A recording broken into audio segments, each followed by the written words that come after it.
Nagsisimula ang drama sa taong 2018 kasama si Solhi, kilala bilang Lair Hunter. May kakaibang kakayahan siyang matukoy ang kasinungalingan ng tao sa pamamagitan ng pakikinig. Isang araw, kinuha siya ng isang boss ng gang para usisain ang tatlong lalaking pinaghihinalaang taksil. Dumating siya sa lugar at inusisa ang bawat suspect, tinatanong kung may naglabas ng detalye ng kumpanya.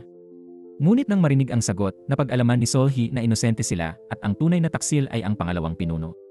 Pagkatapos, inutusan niyang parusahan ang taksil at ipinangako kay Solhi na hindi papatayin ang lalaki bago siya umalis. Pauwi, nakakita si Solhi ng lalaking pareho ang sacred jersey pero may dalang dugo ang damit. Hindi niya napansin ang damit pero natuwa siyang makakita ng mga taong mahilig sa football dito. Kinabukasan, ang pangalawang pinuno ng gang ay dumating sa bahay niya para maghiganti. Pagkakita sa kanya, tumakas si Solhi at nakasakay ng bus papuntang Seoul. Sa bus, nakita niya si Kim Do-ha na inaatake ng pasaherong si Eum-ho dahil sa isang pamilyang usapin. Sinabi ni Eum-ho na nawawala ang kapatid niyang babae, dating kasintahan ni Do-ha, at humingi ng tulong. Ngunit tumanggi si Do-ha at sinabi na nakipaghiwalay siya sa kapatid ni Eum-ho ilang araw na ang nakalipas. Nagalit si Eum-ho at sinuntok si Do-ha, kaya hindi makaalis ang bus. Nang makitang papasok ang gangster sa bus, pinalayas ni Solhi si Eum-ho, nagkunwaring bagong girlfriend ni Do-ha. Habang umaandar ang bus, tinanong ni Solhi si Do-ha kung bakit hindi siya lumaban kung inosente naman siya. Sumagot si Do-ha na wala siyang karapatang manghimasok sa kanyang personal na buhay. Dito, inihayag ni Solhi ang sarili bilang Lair Hunter sa pagbigay ng card pero hindi siya pinansin. 5 taon ang lumipas, 2023. Hanggang ngayon, patuloy si Solhi sa kanyang trabaho bilang Lair Hunter. Nang araw na yon, pumunta siya sa isang mansyon para suriin ang isang gwapong binata. Inimbitahan si Solhi bilang pinsan ng babaeng may-ari ng bahay. Gusto niyang malaman kung mapagkakatiwalaan ang kanyang magiging asawa. Habang kumakain, mabilis siyang nagtatanong, hindi makapag-react ang lalaki. Malapit nang tapusin ni Solhi nang lumitaw ang kasambahay. Sa pagbati niya sa kasambahay, napagtanto ni Solhi na nagsisinungaling siya. Agad na inilantad ni Solhi ang kanyang mga kasinungalingan. Nang makita ito, natakot ang kasambahay at nabitawan ang mamahaling alak. Hindi nag-isip ang binata at agad lumapit para tingnan ang kasambahay. Sa pagtakip ng kasambahay sa tiyan, nahulaan ni Solhi na buntis ito. Kahit itinanggi ng kasambahay, iginiit ni Solhi na nagsisinungaling ito. Alam din ni Solhi na ang ama ng bata ay ang binata. Nasaktan si Gi-hae sa balita, pero binayaran pa rin niya si Solhi para sa serbisyo. Pagkatapos, habang pabalik kasama si Jae-hoon, tinanong si Solhi kung bakit siya sobrang nagtatrabaho pero di nagpapakasaya. Sagot niya, itinaas niya ang bayad para suportahan ang mga empleyado at gastusin, pero di dahil sa kasakiman. Iminungkahi ni Jae-hoon na mag-alok si Solhi ng bagong serbisyo, pero tumanggi siya. Ayaw ni Solhi sa ritual dahil baka may kaugnayan sa ginawa ng nanay niya nung buntis, kaya siya nakakarinig ng tunog pag may nagsisinungaling. Noon, nakita nating nagdasal ang nanay ni Solhi sa lahat ng Diyos para magkaroon ng espesyal na kakayahan ang anak para maging masaya. Pagkapanganak kay Solhi, di niya nagustuhan ang kapangyarihan pero naisip na pwede itong pagkakitaan. Sa high school, naisip niyang maging tagahanap ng sinungaling kaysa maging abogado. Nagpanggap siyang shaman na nakakaalam ng kasinungalingan at gumawa ng matagumpay na negosyo. Pero, nakakahuli lang siya ng kasinungalingan kapag personal na naririnig, kaya kailangan niyang pumunta mismo sa mga kliyente. Balik sa biyahe, pinag-uusapan ni Jae-hoon si Kim Do-ha, isang sikat na kompositor. Excited si Jae-hoon sa award show na pupuntahan niya, umaasang makikita si Do-ha na hindi nagpapakita kahit sa Zoom. Lumipat ang eksena kay Do-ha na kinakabahang nagmamaneho sa gabi, nakamask at hindi sinasagot ang tawag ni Shaon, sikat na singer. Sa checkpoint, kinabahan siya nang ipinasuri gamit ang breathalyzer at kinailangang tanggalin ang mask. Hindi inaasahan, may isang kotse na bumangga sa pulis at dahil sa distraction, nakatakas siya. Pagkatapos nito, pumunta si Do-ha sa isang liblib na lugar. Ngunit di pa rin alam ang dahilan ng kanyang pag-iwas sa publiko. Habang nagpapatuloy ang award show, tumanggap si Do-ha ng Best Composer Award. Kinuha ni Seon ang award para kay Do-ha, umaasang personal na maibibigay. Sa after party, tinanong si Seon tungkol kay Do-ha. Tumulong si Deok-chan sa mga tanong. Bigla, inakusahan ni Mr. Park si Do-ha ng pagkopya ng kanta at humingi ng paghaharap. Itinanggi ni Deok-chan ang paratang at kinausap si Mr. Park ng pribado. Maya-maya, sinundan ng paparazzi si Seon para malaman saan niya ibibigay ang award. Sa susunod na eksena, binigay ni Seon ang tropeo kay Do-ha sa apartment niya. Sinubukan niyang manligaw pero walang interes si Do-ha at pinaalis siya. Uminom siya ng gamot sa pagkabalisa at nanaginip na pumatay ng batang babae. Kinabukasan, tinanggap ni Cassandra, empleyado ni Seulhi, ang bagong kliyente sa tarot shop at pinayagan ang lihim na pagkikita nila ni Seulhi. Samantala, sinubukan ni Deok-chan babalaan si Do-ha na wag umuwi pero di niya nakita ang mga mensahe.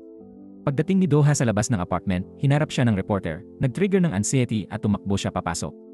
Maya-maya, dumating si Deokchan at iminungkahi na lumipat si Doha sa lihim na bahay at pumayag si Doha. Kinaumagahan, may mga poster ng nakamaskarang kriminal, umaasa ang mga tao na mahuhuli ito. Sinabi ni Seul-hee kay Cassandra ang insidente sa manyak at binigyan siya ng pepper spray bilang proteksyon. Lumipat ang eksena sa gabi ng pagpupulong ng mga tindero sa kalapit na bar, nag-aalangan si Seul-hee dumalo. Sa huli, pumunta siya at nakisama sa ibang may-ari ng tindahan, Obaek, Boro at Churok. Kasabay nito, nagsuot ng mask si Doha at naglakad patungo sa bagong bahay. Pinag-usapan ng grupo ni Seul-hee ang isyu ng manyak na nakamaskara habang si Cassandra ay inatake ng isa. Nahuli ni Boro ang isang nakamaskara, akala niya ay salarin pero si Doha pala na nakakilala kay Seul-hee dati. Mabuti na lang, ipinagtanggol ni Seul-hee si Doha at pinigilan si Churok na hubarin ang maskara nito. Nakialam si Cassandra, sinabing pabango pala ang naspray niya sa manyak, hindi pepper spray. Si Obaek, na may matalas na pang-amoy, tumulong sa pagtukoy ng tunay na salarin. Maya-maya, nakita nila ang salarin na nakasuot ng reversible hoodie at nagtatago. Sinugod siya ni Cassandra at kalaunan ay naresto. Habang nakatuon sa nahuli, sinabi ni Seul-hee kay Doha na pwede na siyang umalis. Nang tanungin bakit tinulungan siya, sinabing nagsasabi lang siya ng totoo. Nakilala ni Doha si Seul-hee sa bus trip noong 2018 pero mukhang hindi niya maalala. Dito, nalaman natin na lumipat si Doha sa lugar ni Seul-hee ayon sa payo ni Deokchan at naging kapitbahay niya. Habang iniisip ni Seul-hee ang kakaibang kilos ni Doha at pagsusuot ng maskara, si Hee naman ay naghahanap ng balita tungkol sa nawawala sa Hakcheon Beach. Kinabukasan, gumising si Doha na presko, tinitingnan ang tahimik na paligid ng lugar mula sa kanyang balkonahe. Samantala, tinulungan ni Seul-hee ang kliyente na iwasan ang land scam at ginamit ang bayad para bumili ng gold bar na idinagdag sa kanyang safe. Bigla siyang nakatanggap ng abiso tungkol sa gastos na ikinainis niya dahil malaki ang nagastos ng kanyang ina sa credit card. Agad-agad, pinuntahan ni Seul-hee ang kanyang ina sa isang kainan kung saan sinusubukan nitong lokohin ang isang doktor. Nakialam siya, pinatigil ang plano ng ina at tumanggi sa pagbayad ng mataas na buwanang gastusin. Pero galit ang kanyang ina at ipinagtanggol ang karapatan niyang gumastos, binabalaan si Seul-hee na huwag makialam sa negosyo niya. Binantaan ni Seul-hee ang ina na puputulin ang ugnayan, ngunit tinawag siyang bluff at galit na umalis sa restaurant. Umuwi si Seul-hee at nakahanap ng ginhawa sa mga postcard mula sa kanyang ama. Si Deokchan ay masaya na nasisiyahan si Doha sa Yonseo at nangakong magpapadala ng ilang gamit niya. Sinubukan din ni Sion kausapin si Doha pero mabilis itong nagpaalam. Pinayuhan ni Deokchan si Sion na humanap ng tunay na may gusto sa kanya pero ayaw niyang sumuko kay Doha. Sa susunod na eksena, bumisita si Doha sa jazz club at tumugtog ng piano para sa mga manonood. Humingi ng customer na makita ang mukha ni Doha at kinuha ang salamin pero tumanggi siyang sumunod. Naintindihan ni Jungkyu, may-ari ng club, ang sitwasyon ni Doha at nakialam, hinihikayat siyang umalis. Gabi na, parehong nanonood sina Doha at Seul-hee ng laban ng kanilang soccer teams sa kani-kanilang kwarto. Nag-order sila ng pagkain at nagkataong nagkita sa entrance ng kinukuha ang mga order. Nakilala siya ni Seul-hee at nagulat nang malaman na si Doha pala ang bagong kapitbahay niya. Sagot niya, kamakailan lang daw siya lumipat. Pagkatapos ng laban, masaya si Seul-hee dahil nanalo ang team niya habang nalulungkot si Doha sa pagkatalo. Kinabukasan, naghihintay si Doha sa kotse habang dinadala ng mga mover ang kanyang mga gamit. May lalaking nagmaneho para sunduin si Seul-hee papuntang trabaho. Nakakita siya ng mamahaling kotse na nakaparada malapit at lumapit para tingnan ito ng maigi. Kukuhanan niya sana ng litrato pero nahulog ang kanyang cellphone at nagasgas ang kotse. Sa sandaling iyon, lumabas si Doha mula sa kotse. Nang makita ni Seul-hee si Doha, agad siyang lumapit at humingi ng paumanhin. Pero sabi ni Doha, ayos lang daw at di humingi ng bayad. Pagkasabi nun, sumakay siya sa kotse at umalis. Nagulat si Seul-hee sa ugali ni Doha kasi pag normal na tao nagsabi ng ayos lang, kadalasang hindi totoo. Pero nakita niyang di nagsisinungaling at talagang okay lang sa kanya. Nang araw na yon, may hiling si Composer Park kay Seul-hee. Gusto niyang patunayan kung customer nga si Composer Doha. Interesado siya kay Doha at gusto malaman ang sikreto niya sa pag-compose. Ayon sa plano, nagtago si Seul-hee sa kainan at nakinig sa usapan nila. May hawak siyang device para malaman kung totoo ang sinasabi ng kausap ni Composer Park. Maya-maya, dumating si Doha at binigyan siya ni Composer Park ng maraming alak. Pagkatapos, nagsimulang magtanong si Composer Park. Pero kahit anong tanong, diretso lang sumagot si Doha. Lalo na nang tanungin kung nangopya siya ng musika, agad sumagot si Doha, hindi ko kilala ang musika mo. Nagalit ang matanda. Nang tanungin kung nangopya siya, napansin ni Seul-hee na nagsisinungaling si Composer Park pero naniwala siyang mas magaling siya. Binuksan pa ni Composer Park ang soda at binuhusan si Doha para tanggalin ang salamin pero hindi ito tinanggal ni Doha. Sinubukan din ni Composer Park na patumbahin si Doha. Pero sa huli, si Composer Park ang nasaktan. Pagkatapos, hiniling ni Seul-hee na bayaran ni Composer Park ang natitirang halaga agad o ilalantad niya ang plagiarism. Matapos sabihin yon, sumakay si Solhe sa kotse at umalis, iniwan si Composer Park na galit na galit. Pag-uwi niya, nakakita siya ng lasing na lalaki na nakaupo sa pader. Nakita niya ang shades at mansa ng soda sa polo, naisip agad ni Solhe yung taong nakilala niya sa kainan. Naalala ni Solhe na Liverpool ang paborito niyang team, kaya naisip niya agad na si Doha yung kapitbahay. Sa kuryosidad, dahan-dahang tinanggal ni Solhe ang maskara ni Doha at nakita ang tunay niyang mukha. Habang ibabalik na niya ang maskara, bigla itong nagising at mahigpit na hinawakan ang kamay niya. Sobrang nagulat si Doha nang ma-realize na nakita ng babae sa harap niya ang tunay niyang mukha. Nataranta rin si Solhe dahil nahuli siya pero di nagsalita si Doha, tumayo lang at umalis. Sa bahay, agad na naghanap si Solhe sa internet ng impormasyon tungkol kay Doha. Natuklasan niya na tila sinadyang itago ni Doha ang kanyang pagkakakilanlan dahil walang impormasyon tungkol sa kanya online. Kinabukasan, kumain si Solhe ng mag-isa sa isang kainan. May dalawang lalaking lumapit at umupo sa katabing mesa. Nagmalaki ang lalaking naka-leather jacket sa kaibigan na dahil sa husay niya, maraming babae raw ang nababaliw sa kanya. Narinig ito ni Solhe at agad niyang nalaman na pawang kasinungalingan ang sinasabi ng lalaking naka-leather jacket. Natawa siya rito. Napansin siya ng lalaking naka-leather jacket at gustong asarin. Sinadyang tanungin ni leather jacket si Solhe kung may kasintahan na pero di siya interesado sa ganung uri ng lalaki. Bukod pa rito, walang totoong sinabi, kaya't malamig na sumagot si Solhe at mabilis na umalis. Nang makita niya si Doha na nag-iisa, humingi ng tawad si Solhe sa nangyari noong nakaraang gabi. Sinabi niyang curious lang siya at tinanggal ang maskara dahil sobrang tinakpan nito ang mukha ni Doha. Kung alam lang niyang dahil dito ay di uwi si Doha, hindi niya sana iyon ginawa. Pero mas nag-aalala si Doha kung ano ang naisip ni Solhe nang makita siya. Ngunit wala namang naramdaman si Solhe bukod sa napakagwapo ni Doha. Bigla, may estranghero na lumapit sa kanila. Di kilala ni Doha ang lalaki, kaya tumayo siya sa harap ni Solhe. Sabi ng lalaki na wala raw ang phone niya at gusto manghiram. Agad ibinigay ni Solhe ang kanyang cellphone. Labis na nagulat si Doha sa ginawa ni Solhe. Pagkatapos tumawag, humingi pa ng pera ang lalaki para sa pamasahe. Nangako siyang ibabalik ang pera kapag nakita ang kanyang phone. Abot kamay na ni Solhe ang bulsa pero wala siyang dalang cash. Kaya humingi si Solhe ng pera kay Doha para ipahiram. Dahil si Solhe ang humiling, wala nang nagawa si Doha kundi pumayag. Nang makuha ang pera, umalis ang lalaki nang hindi lumingon. Hindi maiwasang mapansin ni Doha kung gaano kadali magtiwala si Solhe sa iba. Tahasang sinabi ni Solhe na wala siyang tiwala sa mga tao. Nagtitiwala lang siya sa mga salitang karapat-dapat pagkatiwalaan. Kabaligtaran ni Solhe ang kanyang inay scammer. Ngunit inilantad ni Solhe ang mga panloloko nito at na-freeze ang credit card niya. Pumupunta siya sa mga lugar na nagbibigay pagkain sa mga walang tirahan, kumukunan ng litrato at ipinapadala kay Solhe para maawa at magbigay ng pera. Pero hindi madaling linlangin ni Solhe ang kanyang ina.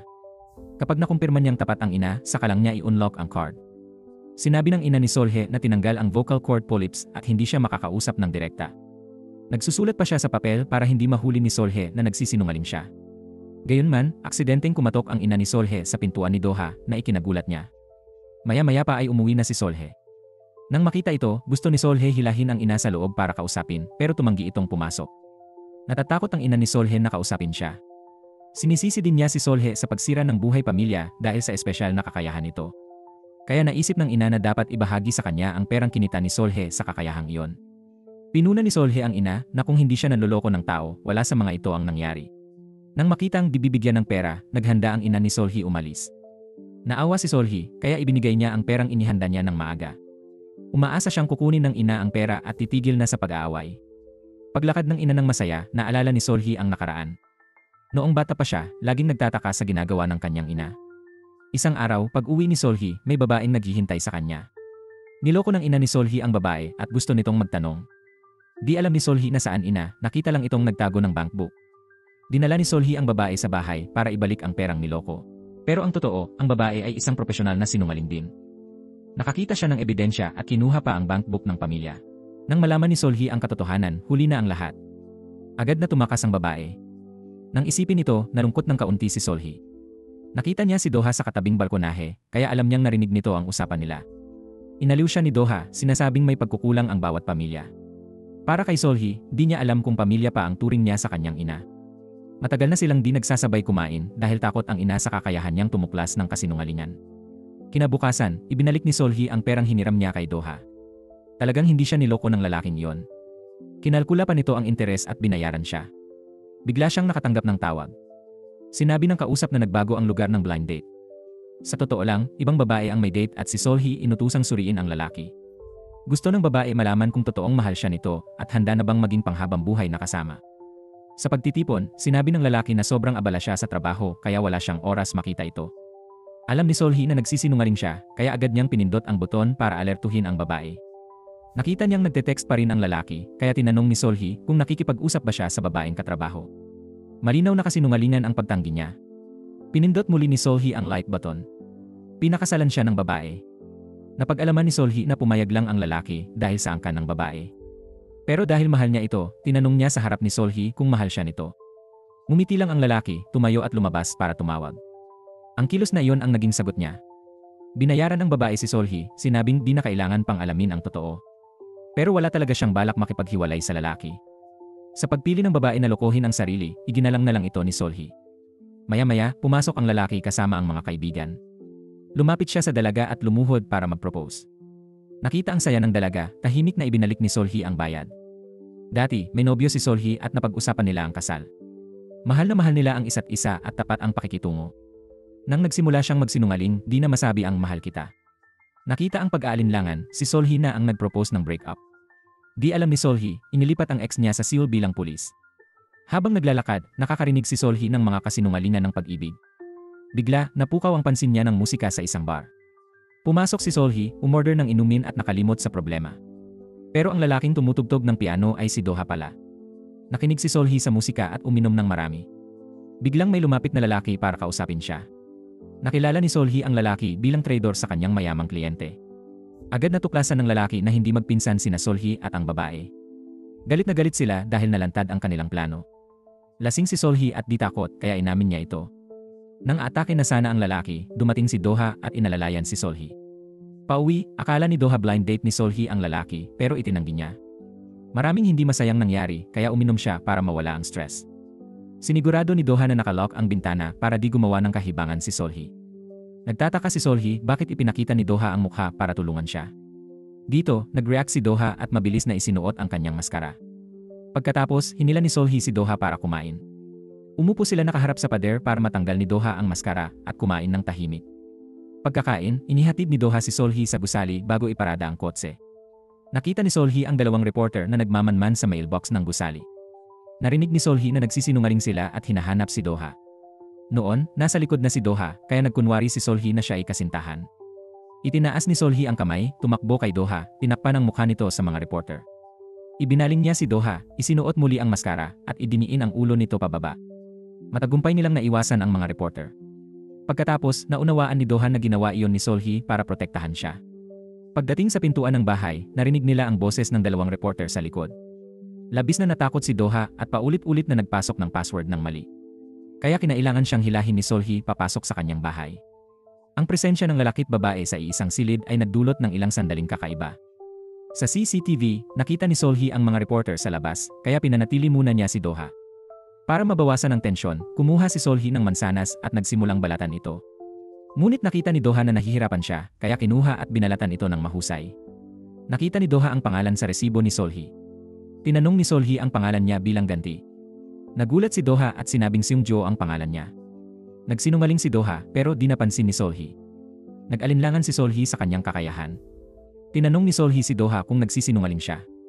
Sabi ni Doha, sino ba ang hindi nagsisinungaling? Madalas din akong magsinungaling. Nagduda si Solhi. Habang nanonood, pinag-usapan nila ang pag-ibig. Gusto ni Solhi ng tapat na pakikitungo sa kanya. Kung magsinungaling, agad niyang iwan ito. Sabi ni Doha, kailangan niya ng tapat na sinungaling. May narinig silang away sa labas ng pinto. Dumating ang pulis para ayusin ang gulo. Nakita ni Kang Min ang pakete sa lupa, kaya dinala niya ito sa pintuan ng bahay. Bigla niyang napansin ang pangalan ni Solhi sa pakete. Nang mga sandaling iyon, binuksan ni Solhi ang pinto at nakita si Kang Min hindi inaasahan ng dalawa na magkikita ng ganito. Matapos bumati, nakita ni Kang Min ang sapatos ng lalaki sa bahay ni Solhi. Ngunit mabilis itong itinanggi ni Solhi.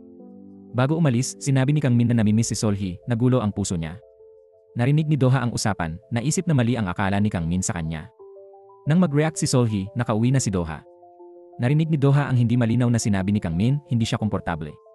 Pagkaalis ni Doha, nagtataka si Solhi bakit hindi gumagana ang kakayahan niya.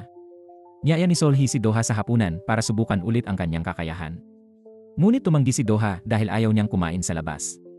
Noong huli, umupo siya sa labas kasama niya dahil tahimik at mukhang masarap ang pagkain. Nang marinig ito, iminungkahi ni Solhi na mag-iwan si Doha ng contact info para sa kanya. Kapag may nakita siyang kainan na tahimik at masarap, ipapaalam niya agad sa kanya. Sa masigasig na alok na to, hindi na tumanggi si Doha at ibinigay ang numero niya kay Solhi. Nagulat si Solhi nang bumalik siya sa coffee shop at aktibong lumapit sa kanya si Kang Min sa pagkakataong ito, humingi ng tawad si Kang Min kay Solhi para sa nakaraan. Galit na galit si Solhi, sinabi na siya ang nag-propose tapos bigla na lang nagbago. Nang maghiwalay sila, lumipat siya at nawala ng kontak sa loob ng 3 taon. Para kay Solhi, walang saysay ang huli niyang paghingi ng tawad. Ipinagtanggol ni Kang Min ang kanyang mga ginawa. Nagtanong siya sa lahat at nalaman na lumipat siya dito, kaya nag-request siya ng transfer. Hindi siya tumawag dahil baka hindi siya kausapin o may bago ng kasintahan. Nawalan ng pag-asa si Solhi kay Kang Min kaya inamin niyang may boyfriend na siya. Nagkataon, pumasok si Doha sa coffee shop sa eksaktong sandaling yon. Nakita ni Doha na tinawag siya ni Solhi na boyfriend kaya lumapit siya rito. Nang makitang hawak ni Doha ang kamay ni Solhi, nahiyang umalis si Kang Min. Gusto ni Solhi bitawan ang kamay ni Doha pero hinigpitan niya ito. Nag-alala si Doha na abusuhin si Solhi kaya nagpa siyang ihatid siya. Naglakad sila pauwi ng magkahawak kamay. Sa ibaba ng gusali, naintindihan ni Doha na walang masamang balak si Kang Min. Pinayuhan ni Doha si Solhi na ipaliwanag ang sitwasyon kay Kang Min. Pagkatapos, ibinalik ni Doha ang tarot card na nahulog ni Solhi dati. Kinabukasan, inimbita ni Solhi si Doha na maghapunan. Dahil sa masarap na pagkain, masayang pumunta si Doha. Nakarinig si Solhi ng mag-asawang nagpupuri ng peke kaya may naisip siya. Tinanong ni Solhi si Doha kung pwede siyang magsinungaling dito. Halimbawa, purihin siya na napakaganda raw niya. Pero talagang iniisip ni Doha na maganda si Solhi. Ang tapat na sinabi ni Doha ay nagpahiya kay Solhi.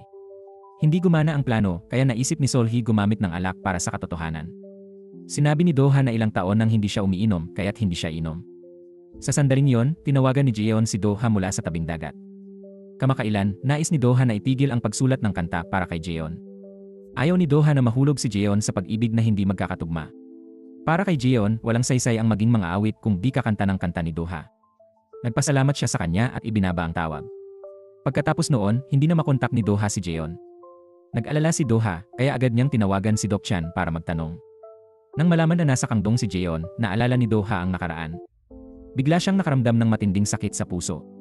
Nakita ni Solhi si Doha na nasasaktan, kaya nag-alok siyang magmaneho. Sa biyahe, inamin ni Doha kay Solhi na siya ay isang kompositor.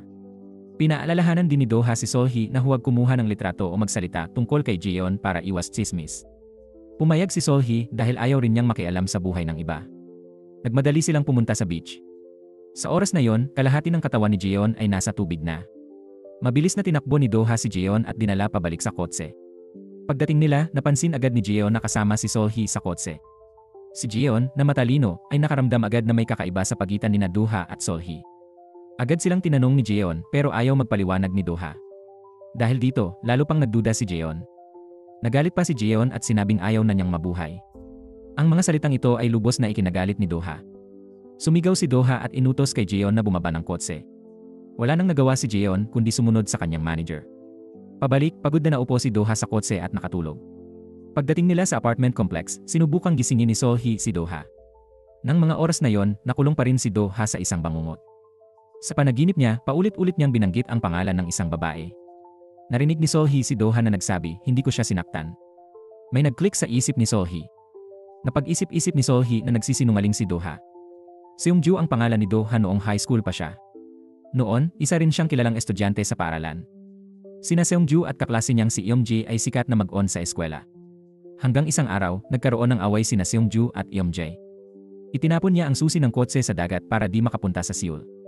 Pagkatapos noon, naaksidente si Eomjae.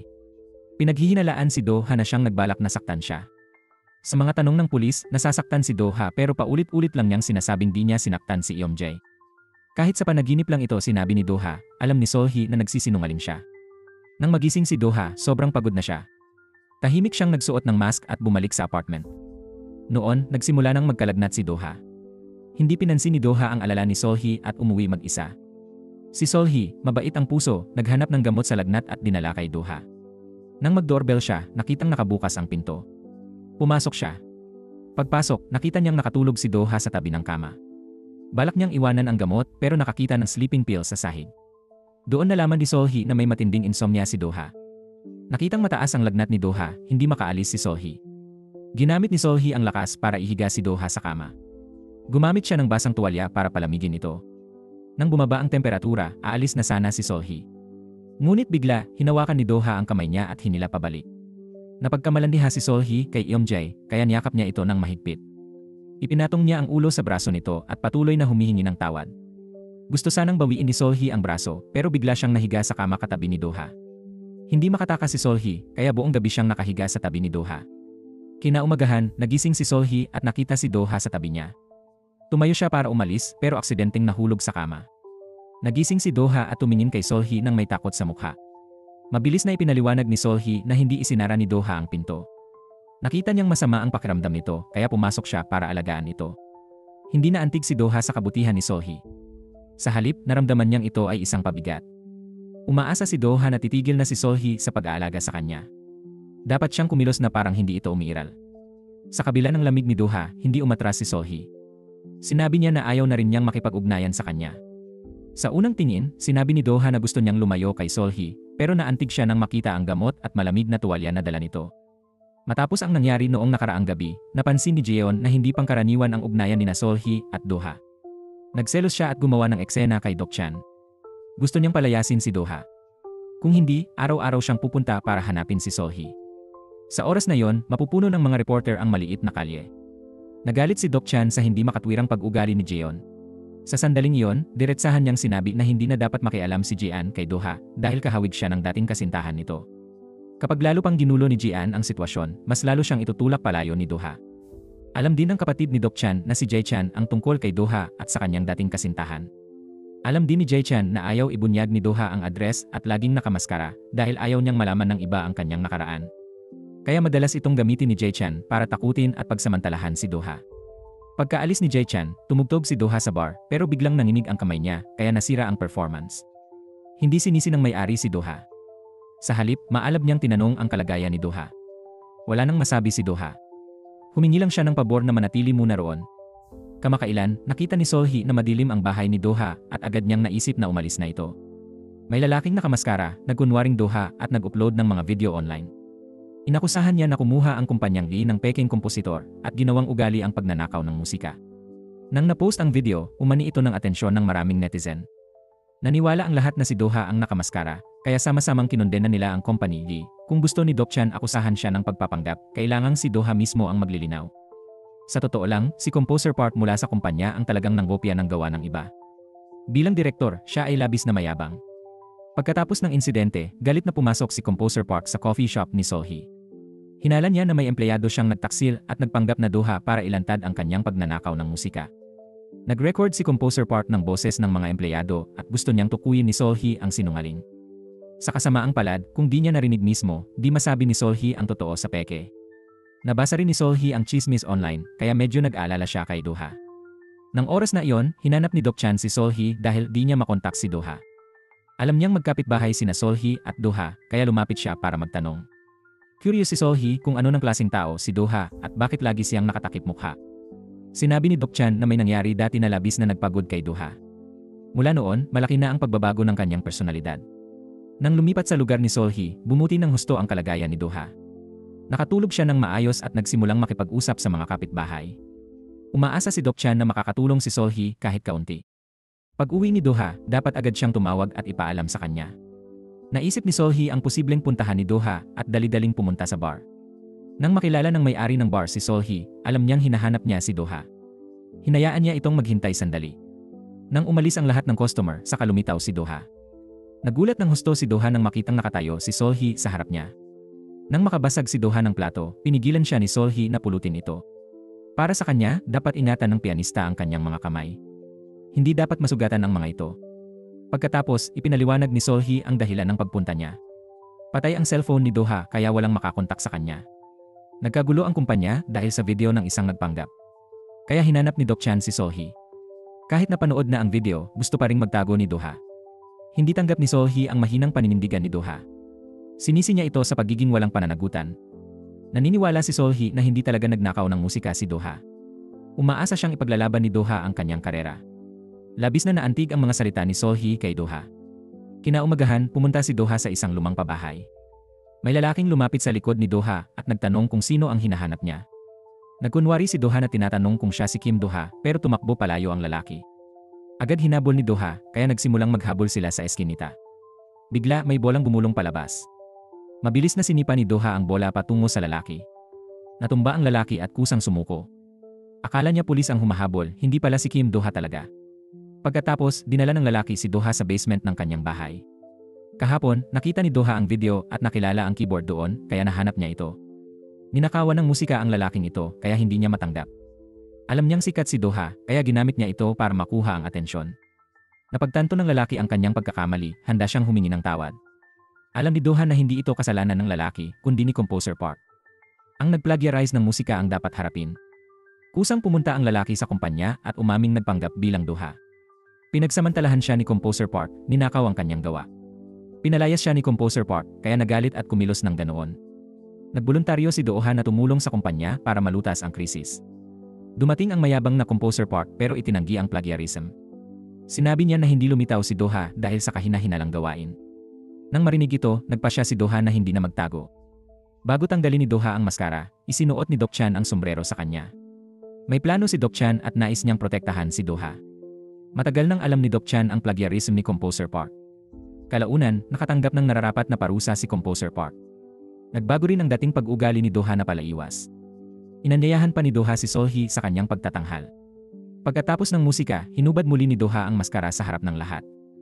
Labis na natuwa si Solhee nang makita ang eksena. Hindi sila nagsalita, nagpalitan lang ng masayang tingin. Inanyayahan ni Doha si Solhee sa hapunan bilang pasasalamat. Mula ngayon, hindi na niya kailangang magtago pa. Bigla, tinawag ni Doha si Solhee at dahan-dahang lumapit. Kinabahan si Solhee, pero tinanong lang ni Doha kung may kumukuha ng video sa kabilang mesa. Medyo nawalan ang sasabihin si Solhee. Ipinaliwanag niya na kumukunan lang ng larawan ng pagkain ang katabing mesa. Dahil matagal nang hindi kumakain sa labas si Doha, lagi siyang alerto. Kapag may lumapit, nagugulat siya at tinatakpan ang mukha ng napkin. Sabi ni Solhee, okay lang na unti-unti siyang masanay sa sitwasyon. Pagkatapos kumain, pumunta sila sa isang tahimik na bar. Nakatuon lang sa pag-inom ang mga tao roon kaya walang pumapansin kay Doha. Dahil dito, naging mas bukas si Doha at kusang uminom kasama si Solhee. Pagkatapos ng ilang tasa, nagsimulang malasing ng kaunti si Solhee. Tinanong niya si Doha kung bakit siya naging malamig at umalis pa sa bahay. Sumagot si Doha na dahil naalala niya ang pagdurusa niya sa kanya kaya gusto niyang tumakas. Nang marinig ito, naisip agad ni Solhee na may problema siya sa mga babae. Tungkol sa relasyon, tinanong ni Solhee kung gusto ni Doha si Jean. Nang malaman na si Jean lang ang may gusto kay Doha, medyo nagselos si Solhee. Gusto talaga malaman ni Solhee kung paano makitungo si Doha sa kasintahan. Habang nag-uusap, nanguya ng hipon si Solhee kaya tinulungan siya ni Doha. Nakita ni Solhee ang mga kamay ni Doha at napuri niya ang kagandahan nito. Nang sandaling iyon, namula si Doha at bumilis ang tibok ng kanyang puso. Binalatan ni Doha ang dalawang hipon sa plato na nagkataong bumubuo ng hugis puso. Lasing, kinuha ni Solhee ang dalawang hipon at nilaro parang bata. Sobrang lasing siya kaya wala siyang alam kaya iniuwi siya ni Doha. Sa kanyang pagkalito, nakita ni Solhee si Doha na naghuhubad ng damit niya. Agad pagkatapos, hinubad din ni Doha ang kanyang shirt. Kinabukasan, nagising si Solhee sa kanyang kama. Nakita ang mansa sa damit, naalala niyang nahulog siya sa mesa at nabahiran ng sarsa. Matapos ang kahiyang iyon, iniuwi siya ni Doha pero sa daan, humihingi siya ng ice cream. Pagdating sa bahay, tinulungan niya itong hubarin ang maruming coat. Marumi rin ang coat ni Doha kaya hinubad niya ito para suriin. Kalahating lasing, nakita ni Solhee ito at inakala na masama ang balak ni Doha kaya sinampal siya. Pagkatapos noon, humiga siya ulit at nagpatuloy sa pagtulog. Nang maalala ang lahat ng nangyari kagabi, labis na nahiya si Solhee. Nang sandaling iyon, nagdala si Doha ng pagkain at pinaalalahanan si Solhee na palitan ang password ng pinto dahil alam na rin niya ito matapos ang kagabi. Bilang paghingi ng tawad, tinulungan ni Solhee si Doha na labhan ang mansa sa kanyang polo. Unti-unti, naging mas malapit ang kanilang relasyon kaysa dati. Nakita ni Doha ang balita ng football match sa TV, naalala na sinabi ni Sol na gusto niya sa bar manood dahil malaki ang screen. Dahil dito, nag-alok si Doha na anyayahan si Solhee na manood ng laban kinabukasan ng gabi. Natuwa si Solhee sa imbitasyon at naghanda para sa kanilang date. Pumili siya ng cute na kulay rosas na outfit. Si Doha naman ay nakasuit at leather shoes, perpektong tugma. Nagkunwari si Solhee na abala siya at walang oras magbihis, hindi na sadyang nagayos para sa date. Sa kabilang banda, diretso na sinabi ni Doha na gusto niyang magmukhang mas kaakit-akit para kay Solhee. Ang prangkang sagot na yon ay lubos na ikinatuwa ni Solhee. Karamihan sa mga bar ngayong gabi ay punong-puno. Dahil hindi sila nag-book ng maaga, hindi sila makahanap ng bakanteng lugar. Sa wakas, nakahanap sila ng upuan sa bar na binuksan ng may-ari ng bahay malapit sa kanila. Masigla na ang laban. Sa mga magagandang sandali, hindi mapigilan ni Doha at Solhee na sumigaw ng masaya. Bigla silang naghawak kamay ng mahigpit. Pagkatapos, dahil sa hiya, mabilis silang nagbitiw. Buong gabi, ang bar ay napuno ng patuloy na hiyawan at sigawan. Sa masayang kapaligiran, nagklink ng baso sina Doha at Solhee. Kinabukasan, sinamahan ni Solhee ang kliyente sa tennis court. Nag-alala ang kliyente na naloko ang ama, kaya inimbitahan si Solhee. Hindi inasahan ni Solhee na ang babae ay ang kanyang ina. Nang makita ni Solhee ang ina, nagulat din ang babae. Sumenyas ang kliyente na magsimula na si Solhee magtanong. Narinig ng kliyente na balo ang babae, kaya tinanong ang anibersaryo. Sinabi ng ina ni Solhee na araw ng pagkamatay ng asawa. Alam ni Solhee na kasinungalingan dahil karawan ng ama niya. Takot mabunyag, hinila ng ina si Solhee para paalalahanan. Napansin ng ina ni Solhee ang ama ng kliyente. Kung pababayaan ni Solhee, makakamit niya ang gusto. Ilang taon nang hindi nagkikita ang magulang ni Solhee. Sa puso niya, parang patay na ang asawang iyon. Sinabi ng ina na kung patatawarin siya, patatawarin niya si Solhee. Ngunit alam ni Solhee na nagsisinungaling ang kanyang ina.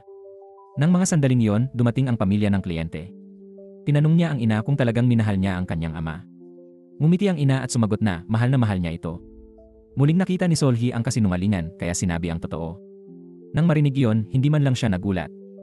Mayaman sila, kaya maraming scammer tulad ng ina ang lumapit. Hinangaan ng babae si Solhee dahil hindi siya naloloko. Pagkatapos, dumating ang ina ni Solhee sa kanyang lugar. Galit na sinira ng ina ang mga gamit, sinisisi si Solhee sa hirap. Sa harap ng galit ng ina, kalmado si Solhee dahil alam niyang duda na ang customer sa intensyon ng kanyang ina. Kahit hindi siya nagpakita, makakahanap din ito ng ibang tao para mag-imbestiga ng malinaw. Habang pinagagalitan siya ng ina, dumating si Doha sa coffee shop para hanapin siya. Pagkakita kay Doha, inakala ng ina na sila'y mag-on, kaya sinabi niya na siya man si Solhee. Nang marinig ito, hindi na napigilan ni Solhee ang kanyang ina at pinatigil ito. Pagkaalis ng ina, labis na nahihiya si Solhee sa harap ni Doha. Ang kakayahang matuklasan ang kasinungalingan ay hindi magandang bagay. Minsan, ang sobrang pag-alam ay hadlang sa pakikisama sa iba. Bigla na lang naalala ni Solhee ang kanyang dating nobyo. Noon, hindi iniwan ni Kang Min si Solhee dahil nagbago ang damdamin kundi may sakit siya. Kaya nagsinungaling siya at hiniling na makipaghiwalay. Naramdaman lang ni Solhee na nagsisinungaling siya pero di niya alam ang tunay na dahilan. Hanggang ngayon, malinaw pa ring naaalala ni Kang Min ang sandaling iyon. Kabisado pa rin ni Kang Min ang numero ni Solhee at lagi siyang nasa isip niya. Para kay Solhee, sa tingin niya ay di rin magkakaroon ng magandang wakas sila ni Doha. Ayaw nang magtago pa ni Solhee. Inamin niya kay Doha na kaya niyang makilala ang mga kasinungalingan. Maraming peking tao ang nakilala ni Solhee pero laging tapat si Doha kaya nagkagusto siya. Pagkatapos sabihin kay Doha ang kanyang kakayahan, agad itong pinagsisihan ni Solhee. Naaalala pa ni Solhee ang babala ng kanyang ina noong bata pa siya tungkol sa kanyang kakayahan. Kinabukasan, bumalik si Solhee sa tindahan para maglinis at dumating din si Doha sa coffee shop. Tinanong niya kung nakatulog ng maayos si Solhee kagabi. Pagkatapos, tinulungan niya itong linisin ang tindahang sinira ng ina ni Solhee kahapon. Lubhang nagulat si Solhee sa pagdating ni Doha. Di niya inakala na matapos ang pag-amin niya kagabi, lalabas pa rin ito sa harap niya. Parang wala siyang pakialam sa kakayahan nito. Sa totoo lang, wala talagang pakialam si Doha kung siya man si Solhee o hindi. Kung tutuusin, hindi naman ito labag sa batas. Para kay Doha, karaniwan lang ang kakayahan ni Solhee na tumuklas ng kasinungalingan. Iyon ang nagpapaliwanag sa mga kakaibang bagay na ginawa niya kamakailan. Pagkatapos, sabay silang kumain. Nang dumaan sa panaderya, napuna ni Solhee na laging siksikan dito. Nang malaman na di pa ito natitikman ni Solhee, hinila siya ni Doha para bumili. Habang namimili sila, may babaeng pumasok na may dalang tinapay at humingi ng refund. Sinabi niyang may uod sa tinapay at nagpakita ng larawan bilang patunay. Nang marinig ito, nagsimulang umalis ang mga customer. Ayaw ng may-ari ng gulo kaya ibinalik na lang niya ang pera sa babae. Nahalata ni Solhee na nagsisinungaling ang babae. Pero ayaw niyang banggitin ang kakayahan niya kaya nag-alok na lumipat ng tindahan. Napunta sila sa isang kainan sa labas at nakasalubong si Kang Min doon.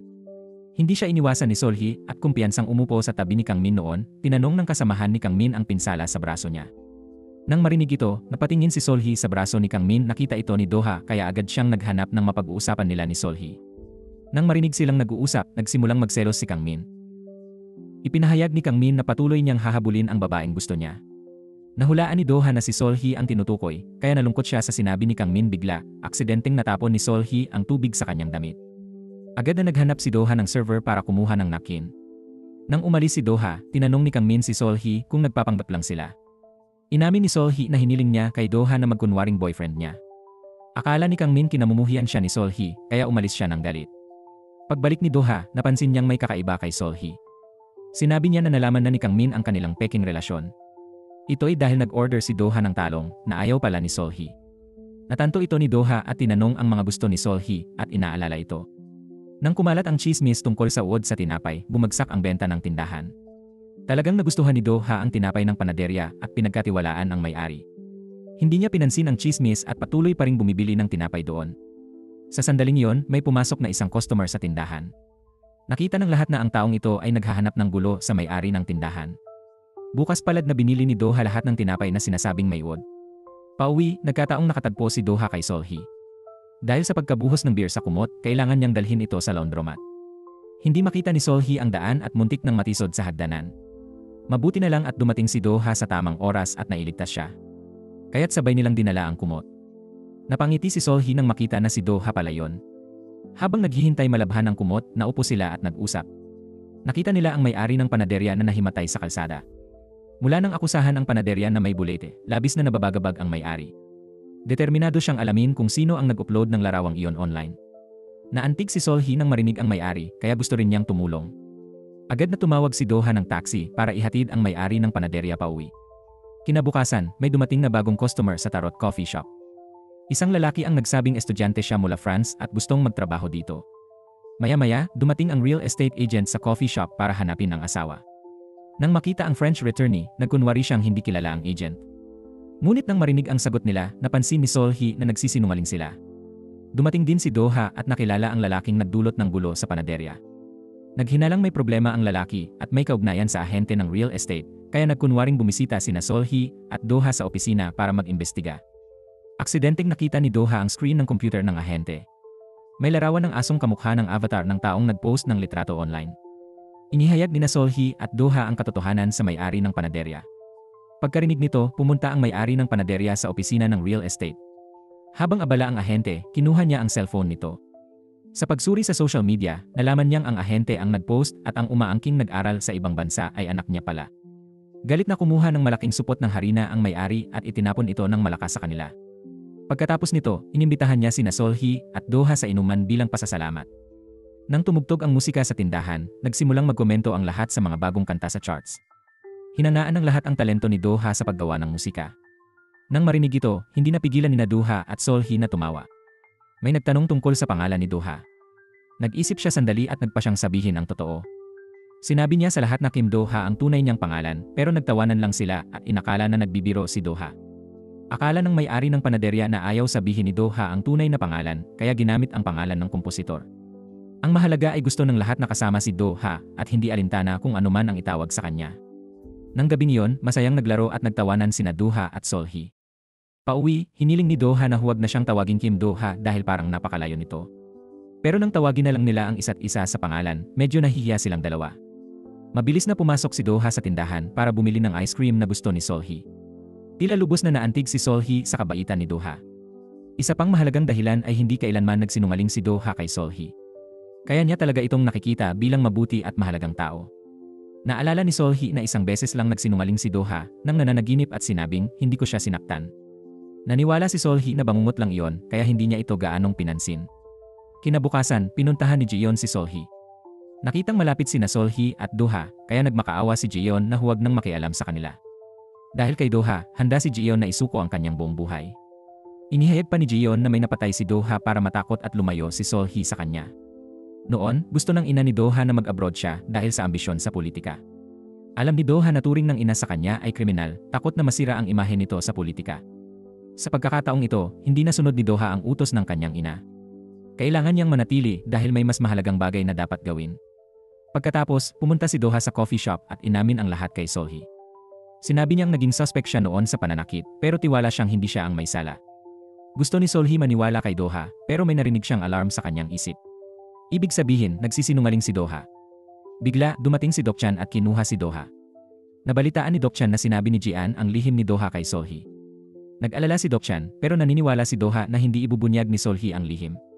Kahit walang sinabi si Jian, nagpa siya na si Doha na sabihin ang totoo kay Solhee. May gusto si Doha kay Solhee kaya ayaw niyang magtago ng anuman sa kanya. Nang sandaling iyon, naging mas kalmado rin si Solhee. Kaysa sa kakayahan niyang tumuklas ng kasinungalingan, mas pinili niyang maniwala kay Do-ha. Naging mausisa siya at nagsimulang maghanap ng impormasyon tungkol sa kaso ni Seungju. Online, nakalagay na Seungju ang pangalan ni Do-ha noong high school siya. Ayon sa online, minsan nang umamin si Do-ha sa paratang ng pananakit ng tao. Dahil dito, nalito at nawala sa sarili si Sol-hee. Hindi man lang sinagot ni Dokchan ang tawag ni Do-ha. Nang gabing iyon, hindi nakatulog si Sol-hee, kaya malungkot siya buong araw kinabukasan. Nag-text si Do-ha kay Sol-hee, humihingi ng pagkikita para mag-usap ng detalyado. Sa mga oras na yon, naguguluhan pa rin ang puso ni Sol-hee. Hindi alam ni Sol-hee kung paano haharapin si Do-ha.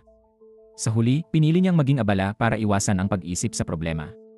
Nang gabing iyon, lumapit si Do-ha kay Sol-hee at humingi ng tawad sa pagtatago ng lihim.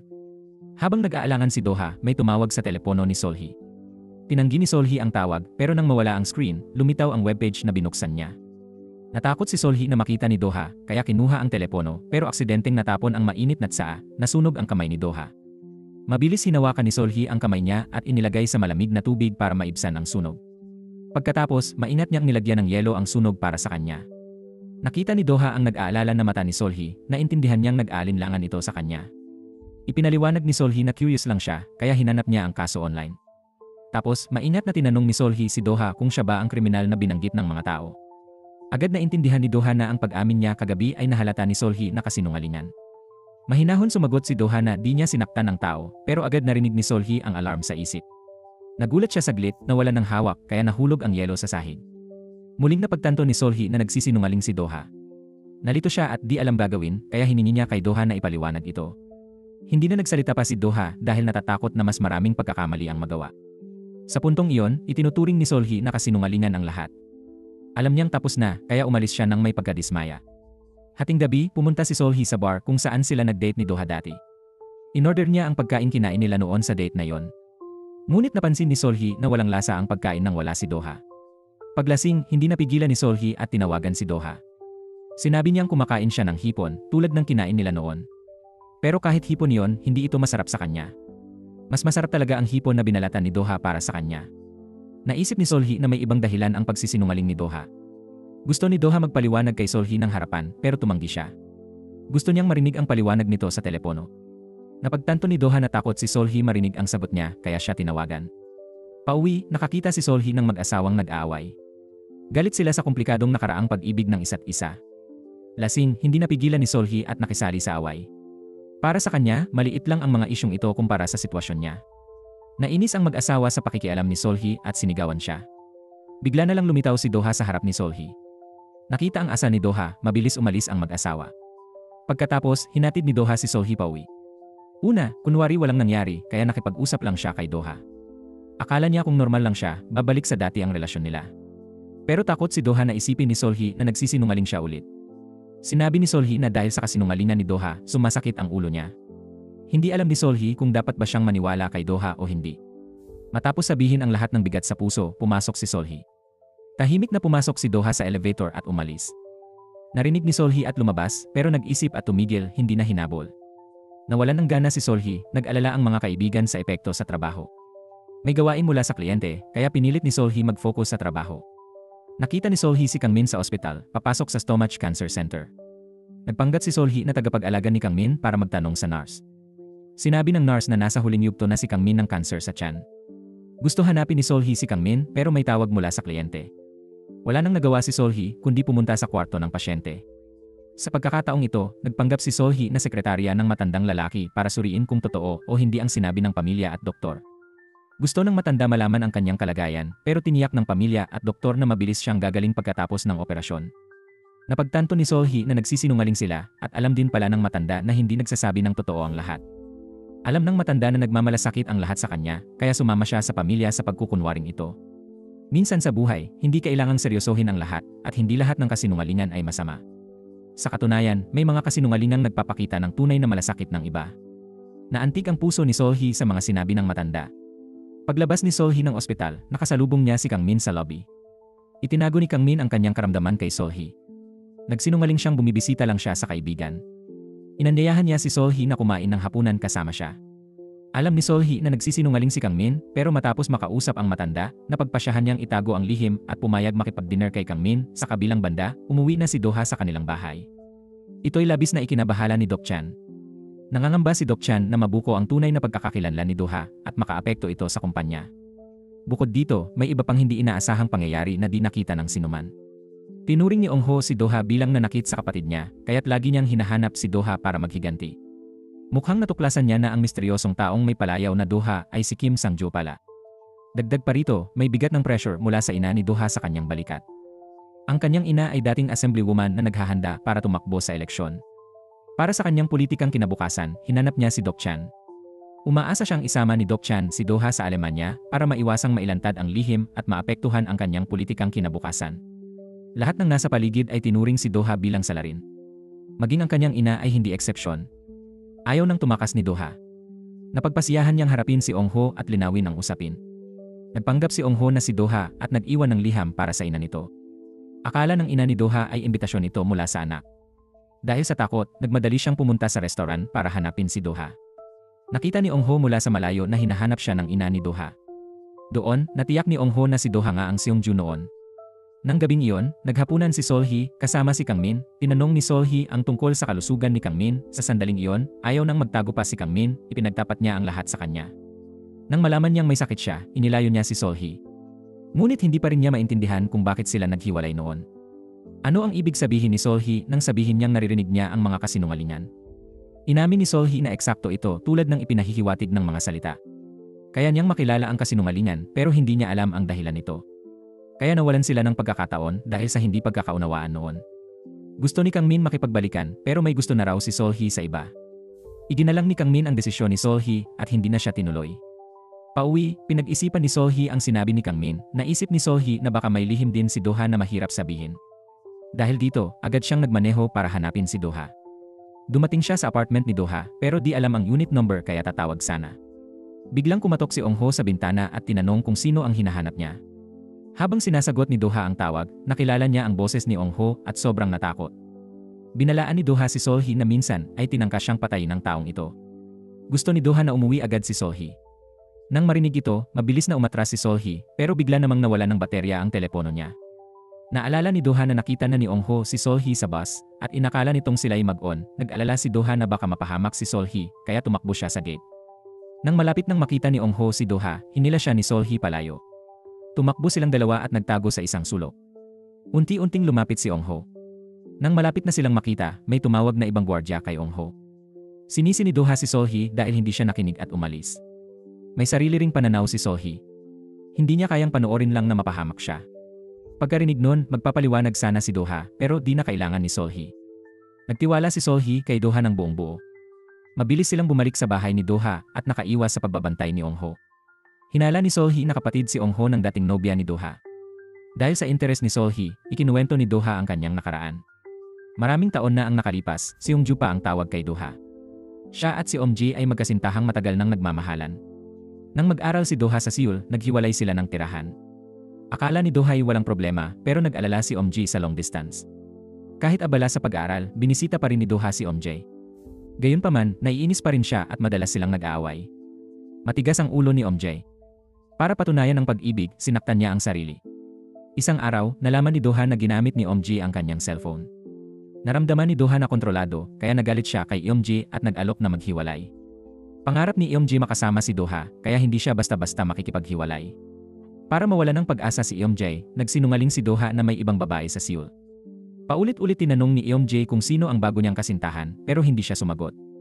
Nang makitang desidido si Doha umalis, hindi nag-atubiling saktan ang sarili si Omji. Lumapit si Doha para pigilan siya at ginamit ang kanyang polo para bendahan ang sugat. Pero hindi pa rin bumitaw si Eomjae, patuloy na tinatanong kung sino ang bagong babae. Kinuha pa niya ang cellphone ni Doha para suriin ito. Ayaw na ng gulo si Doha, kaya kinuha ang phone at polo niya at umalis. Namamaos na nagmakaawa si Eomjae kay Doha na huwag makipaghiwalay. Kung wala si Doha, mas gugustuhin na lang niyang mamatay. Sa sobrang galit, sinabihan ni Doha si Eomjae na pumunta kung saan niya gusto. Pagkatapos ay naglakad siya palayo nang hindi na lumingon pa. Kinabukasan, dumating ang pulis sa paaralan para hanapin si Doha at siya'y naaresto dahil sa umano'y pananakit kay Eomjae. Tiningnan ni Doha ang mga larawang ibinigay ng pulisya. Nakita niya ang mga sapatos ni Eomjae na may bahid ng dugo. Dahil dito, labis siyang nakaramdam ng pagsisisi. Natagpuan ng pulisya ang dugo ang polo sa bahay ni Doha at kinumpirma na kay Eomjae ang dugo. Nang tanungin ng pulisya kung siya ang nanakit kay Eomjae, inamin ni Doha na siya nga. Kahit hindi niya pinatay ang kasintahan, inakala ni Do-ha na namatay si Eom-jae dahil sa kanya. Pinayuhan siya ng ina na huwag umamin dahil kritikal ang panahon para sa kanyang pumasok sa politika. Hindi niya maaring iugnay ang sarili sa iskandalo ng kanyang anak. Dagdag pa, dahil walang natagpo ang bangkay, hindi masabi ng pulisya na si Do-ha ang tunay na salarin. Wala nang nagawa si Do-ha kundi sundin ang utos ng kanyang ina. Binago niya ang kanyang patotoo at sinabing hindi siya ang nanakit ng sinuman. Tinulungan ni Deok-chan si Do-ha na gumawa ng peking sertipiko ng alibi. Dahil nawawala pa ang bangkay ni Eom-jae, sarado na ang kaso. Hindi na pinaghihinalaan si Do-ha bilang salarin. Sa legal na pananaw, inosente si Do-ha. Pero sa konsensya, alam niyang siya ang nanakit sa kanya. Naunawaan ni Sol-hee ang pagsisinungaling ni Do-ha nang ipaliwanag niya. Nag-alala si Do-ha na baka makilala ni Eom-ho si Sol-hee. Naalala ni Sol-hee ang nangyari noon nang ipaalala ni Do-ha. Nakasalubong din pala ni Sol-hee sina Eom-ho at Do-ha sa bus. Kaya pala nakilala agad ni Do-ha si Sol-hee nang lumipat siya. Noon, natakot si Do-ha kaya hindi niya sinabi ang totoo. Gusto ni Sol-hee na lumipat si Do-ha sa tabi niya para ligtas siya. Paalis na si Sol-hee nang hilahin siya ni Do-ha pabalik sa sofa. Natatakot si Do-ha na baka nasa ibaba pa rin si Eom-ho. Nag-alala siya sa kaligtasan nito kaya't iminungkahi na doon magpalipas ng gabi. Ipinagkaloob pa ni Do-ha ang kanyang silid para sa kanya. Bukod dito, nag-isip din siyang magdala ng damit para magpalit siya. Ang lalaki't babae sa isang silid ay nagdulot ng kakaibang kapaligiran. Nagpaalam si Do-ha kay Sol-hee at bumalik sa sofa sa sala para magpahinga. Kinagabihan, di makatulog ang dalawa at nag-text sa isa't isa. Inanyayahan siyang manood ng soccer pero sinabi niyang medyo gutom siya. Nang marinig yon, nagtungo si Do-ha sa kusina para magluto para kay Sol-hee. May silid si Do-ha para manood ng soccer, parang sinihan na may malaking screen. Para kay Sol-hee, ito'y tunay na kasiyahan. Noon, mahilig si Sol-hee manood ng soccer dahil sa kanyang ama. Kalaunan, napag-isip niya na ang soccer ay di nangangailangan ng kasinungalingan. Kailangan mo lang maniwala sa nakikita mo. Ang soccer, tulad ni Do-ha, ay di nagsisinungaling. Dahil dito, nakaramdam si Sol-hee ng lubos na katiwasayan. Nang marinig na mataas ang tingin ni Sol-hee sa kanya, ngumiti si Do-ha. Ang ganitong kapaligiran ay natural na nagpalapit kina Do-ha at Sol-hee. Bigla na lang nag-aya si Sol-hee na kainin agad ang pansit. Pagkatapos, masayang nagtawanan sila habang nanonood ng soccer match. Kinabukasan, nang magmulat si Sol-hee, nakita niya si Do-ha sa tabi niya. Tahimik niyang pinagmasdan ang gwapo nitong mukha. Tumayo si Sol-hee at natapakan ang remote kaya nahulog siya kay Do-ha. Nagmulat ng mata si Do-ha. Nakita si Sol-hee sa kandungan niya, ngumiti siya ng malambing. Sa TV, may palabas tungkol sa outdoor camping. Naging interesado si Sol-hee sa ganitong libangan pero di pa niya nasusubukan. Nakitang gusto ni Sol-hee ang camping, nais siyang isama ni Do-ha sa gubat. Umupa si Do-ha ng kotse na puno ng gamit at nagtayo sila ng tent. Paggabi na nang matapos sila at nagsimulang kumain ng inihaw na karne. Sa ilalim ng romantikong ilaw, pinasalamatan ni Sol-hee si Do-ha. Nakaramdam din si Do-ha ng swerte na may babaeng nagtitiwala pa sa kanya. Binaling nila ang usapan sa kanilang kapalaran sa nakaraang mga taon. Naramdaman ni Do-ha na si Sol-hee ang babaeng para sa kanya.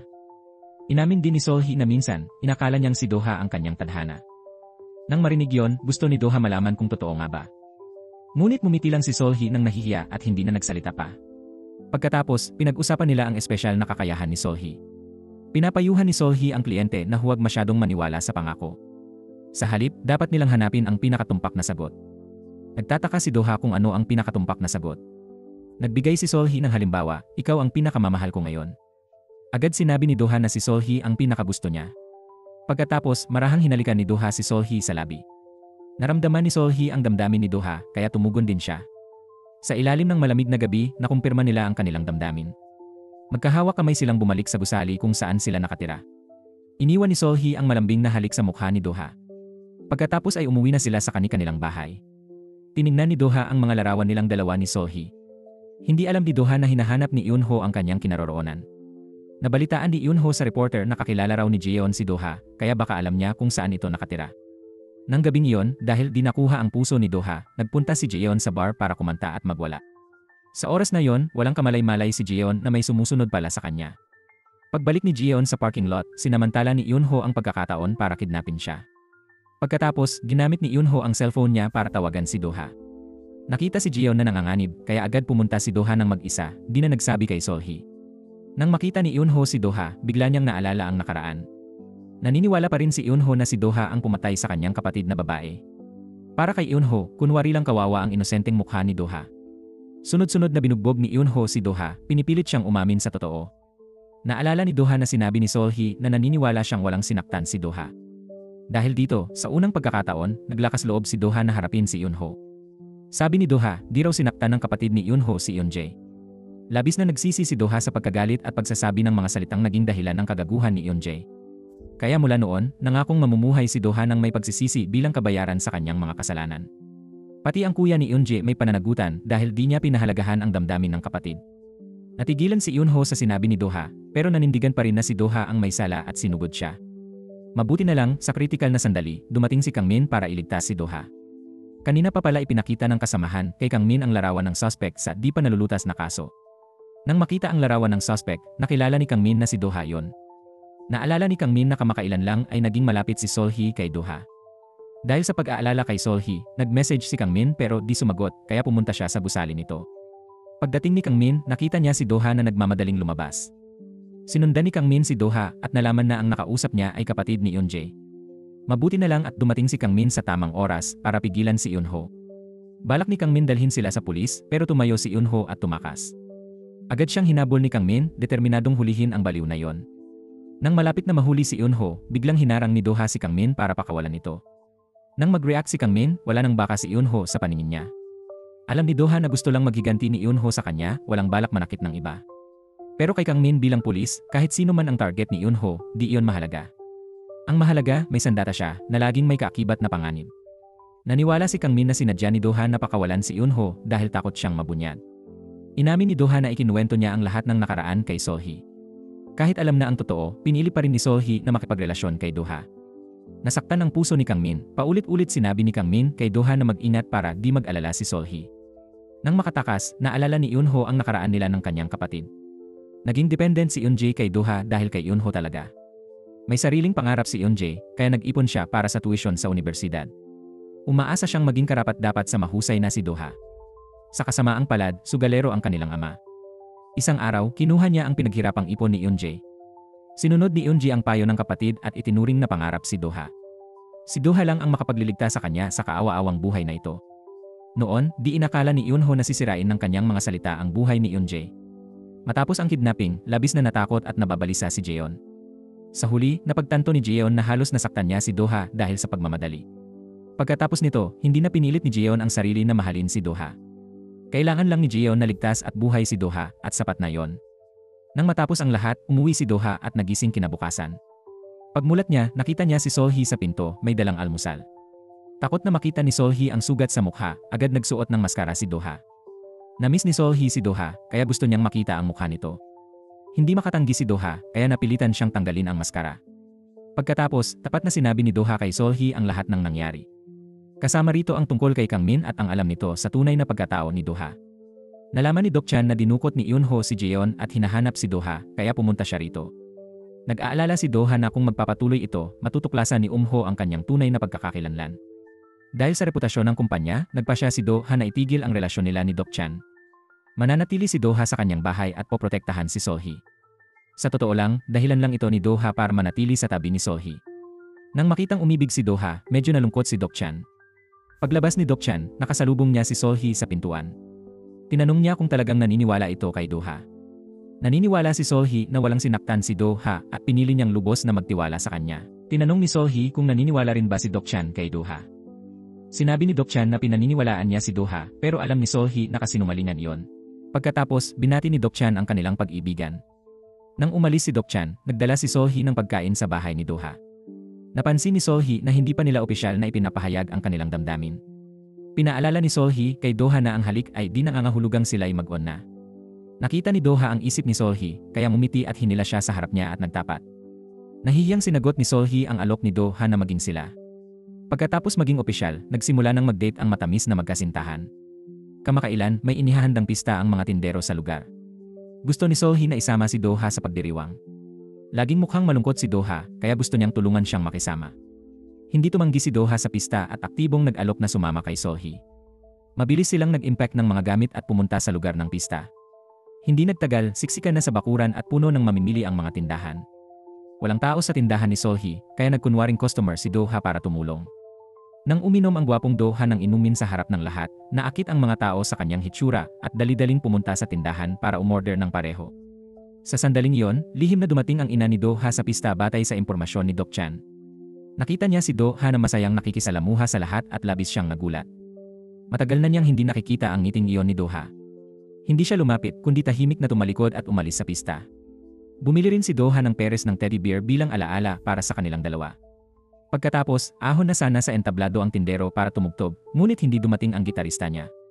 Sa pag-udyok ni Seol-hee, naglakas loob si Do-ha na umakyat sa entablado. Tinulungan ni Do-ha ang tindero na matagumpay na matapos ang pagtatanghal.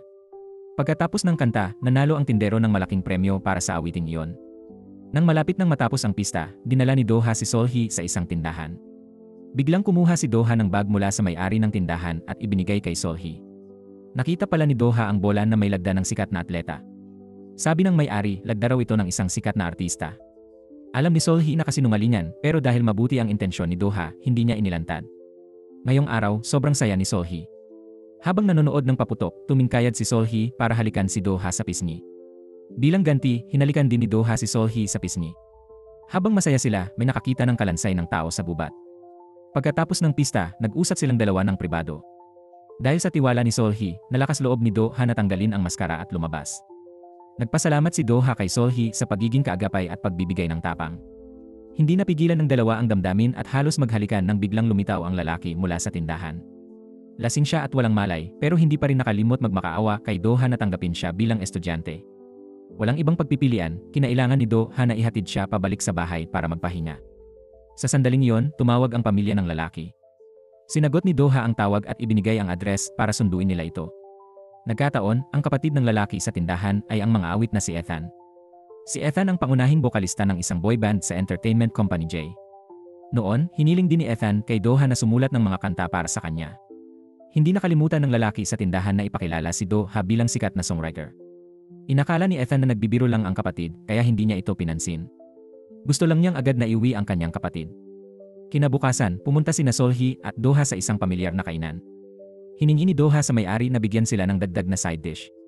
Nang makita ito, naalala ni Seol-hee kung paano dating tumanggi si Do-ha na kumain sa labas, ngunit ngayon kaya na niyang sabihin ang gusto at kausapin ang may-ari ng kainan. Masayang nag-usap at tumawa ang dalawa habang kumakain. Sa oras na yon, may balita sa TV tungkol sa isang hindi kilalang bangkay na natagpuan sa bundok kamakailan. Nakita ni Kang Min ang kapatid ni Eum-ji na gustong gumanti kay Do-ha, kaya gusto niyang tiyakin kung mapagkakatiwalaan ang nobyo ni Seol-hee na si Do-ha. Nagpasya si Kang Min na imbestigahan ang totoo tungkol sa kaso ni Eum-ji. Pumunta siyang mag-isa sa Jungdong at kinausap ang dating kapitan ng kaso para malaman ang sitwasyon. Habang nag-uusap sila, may ulat ang kapitan na may nakitang mga buto sa bundok malapit sa dagat kung saan nasaktan si Eum-ji. Pagkarinig nito, agad sumama si Kang Min sa kapitan papunta sa lugar. Nang suriin ng kapitan ang bangkay, may nakita siyang singsing pero agad niya itong itinago. Naisip ni Kang Min na dahil malapit sa dagat at hindi pa nakikita si Eum-ji, baka siya ang bangkay na yon. Ayaw yata ng kapitan na maraming makaalam sa kaso, kaya't hindi niya pinayagan si Kang Min na sumali sa investigasyon. Kinumpirma ng forensic doctor na ang bangkay ay sa babaeng wala pang 25 taong gulang. Mukhang namatay ang biktima 5 taon na ang nakalipas. Naghihinala si Kang Min sa pabaya ng kapitan sa investigasyon, kaya nagtanong siya sa kasamahan sa forensics. Di nagtagal, hinanap ni Kang Min si Seol-hee. Naniniwala si Kang Min na naririnig at naiintindihan ni Seol-hee ang mga kasinungalingan. Matapos marinig ang pag-amin ni Do-ha, naniwala si Seol-hee na hindi siya mamamatay tao. Tinanong ni Kang Min kung may hangganan ang kakayahan ni Seol-hee sa pagtukoy ng kasinungalingan. Inamin ni Seol-hee na may limitasyon pa rin ang kanyang kakayahan. Kailangan niyang kausapin mismo ang tao para malaman kung nagsisinungaling. Pagkarinig nito, nagtanong si Kang Min ng isang mahirap na katanungan. Kung may nakasakit ng iba pero di alam na ginawa nila, maririnig din ba niya yon bilang totoo?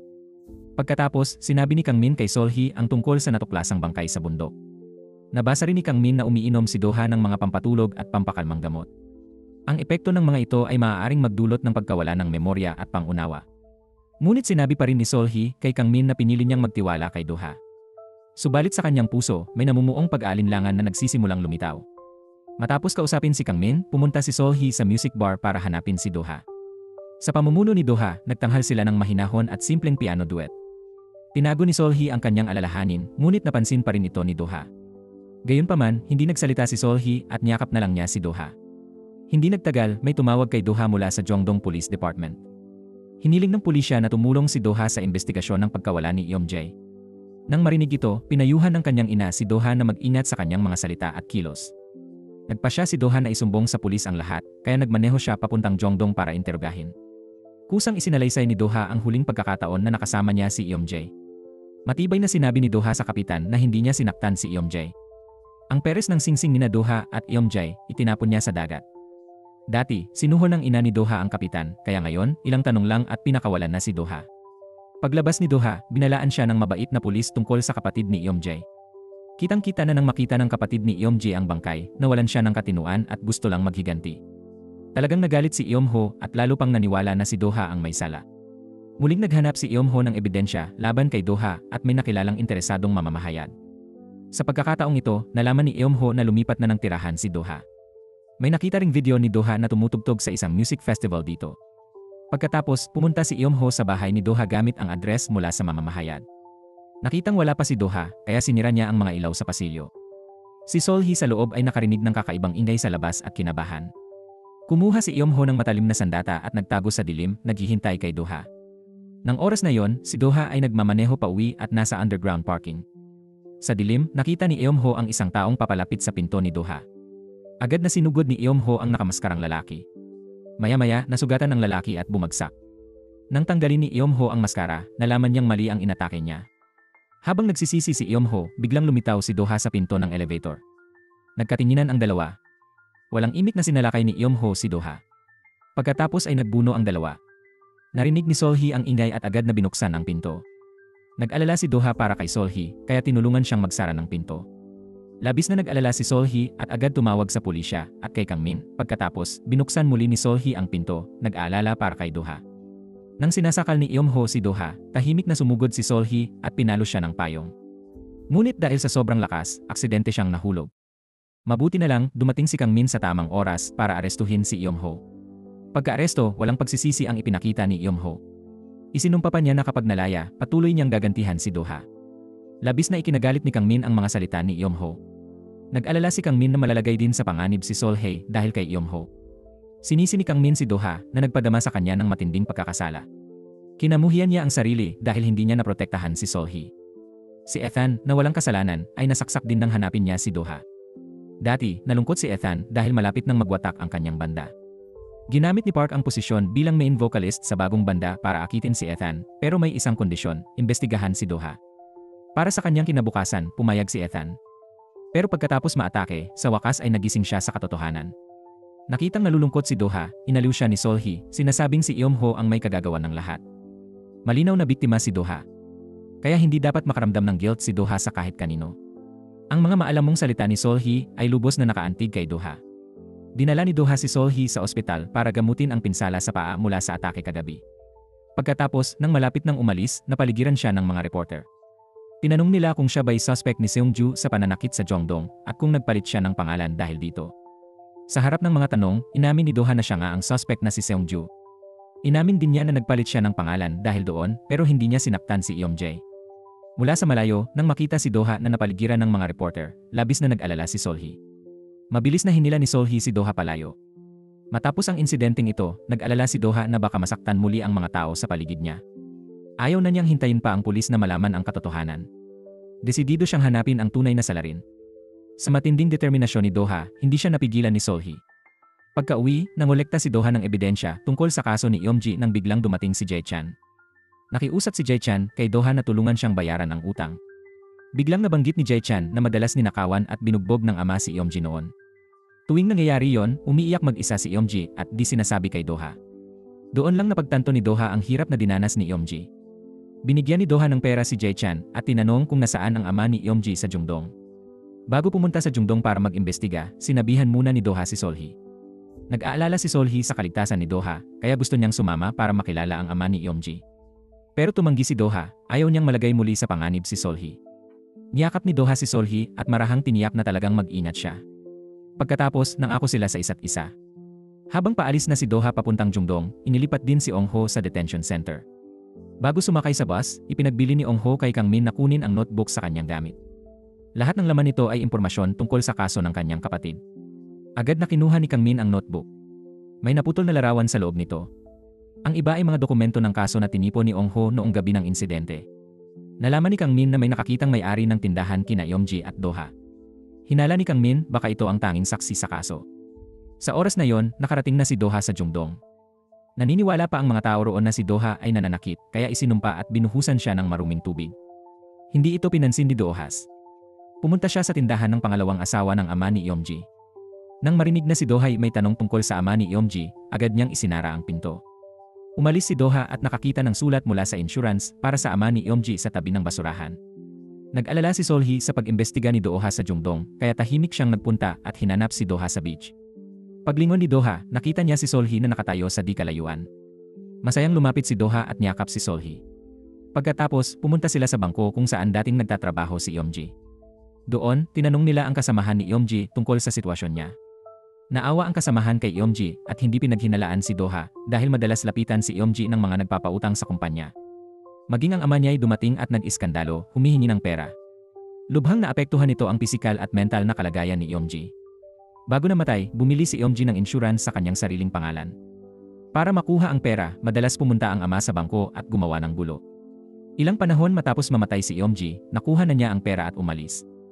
Muling pumunta sila sa palengke at sinabihan ang pangalawang asawa ng ama. Binalaan nila na baka siya ang susunod na target ng ama. Nang marinig yon, sinabi niya sa kanila kung nasaan ang ama ni Yeomji. Ang ama ni Yeomji ay nasa isang lihim na sugalan. Nang dumating sila, hinarang sila ng gwardiya sa pasukan. Ang manager pala ng kasino ay dating kliyente ni Solhee na gangster boss. Galang na galang ang boss kay Solhee, kaya pinapasok sila sa kasino. Pagpasok nila, napansin agad ni Doha na naroon din si Jae-chan. Muling lumitaw ang likas na ugali ni Jae-chan. Sinadya niyang itago ang kinaroroonan ng ama ni Yeomji para patuloy na mangikil kay Doha. Habang nag-uusap sila, may nagkagulo sa isang tabi at kasali pala ang ama ni Yeomji. Nagalit si Dohas at hinawakan ang kwelyo ng ama ni Yeomji, tinanong kung siya ang nanakit. Sa likod nila, hinihintay ni Solhee ang sagot ng ama ni Yeomji. Gusto rin niyang malaman kung nagsisinungaling ito. Tinanong ni Dohas ang ama ni Yeomji kung siya ba ang nanakit sa iba. Agad niyang itinanggi ito. Nang makitang di nagsisinungaling, binitawan na siya ni Doha. Sabi ng ama ni Yeomji, noon ay hinahabol siya ng mga utangan. Noon, gusto pa niyang may manakit kay Yeomji para makuha ang pera ng insurance. Akala niya noon pa man ay si Doha ang nanakit sa kanyang anak. Hindi man lang niya nakalimutang pasalamatan si Doha sa tulong nito. Nang makitang may bagong girlfriend si Doha, nagsimula siyang mang-asar. Pagkasabi nun, lumapit siya kay Solhee para asarin ito ng kaunti. Sobrang galang ng boss ng gangster kay Solhee, kaya tinuruan niya ng leksyon ang ama ni Yeomji. Tinanong niya sa ama ni Yeomji kung sino ang tunay na may sala. Lumingon siya at nakita si Jae-chan sa gitna ng maraming tao. Nakilala ng ama ni Yeomji ang lalaking araw-araw na sumusunod kay Yeomji. Nang makitang hindi pabor ang sitwasyon, mabilis na tumakas si Jae-chan sakay ng motorsiklo. Hinabol siya ni Doha. Hindi makasabay si Solhee, kaya napilitan siyang sumakay sa kotse ng boss para sumunod. Sumakay si Jae-chan sa motor sa maliliit na eskinita para tumakas. Sinubaybayan ni Doha ang ruta niya, tapos hinarang ang daan at pinilit siyang huminto. Inamin ni Jae-chan na siya ang pumatay kay Yeomji. Pero bigla siyang nagbago ng tono at sinabing nagbibiro lang siya.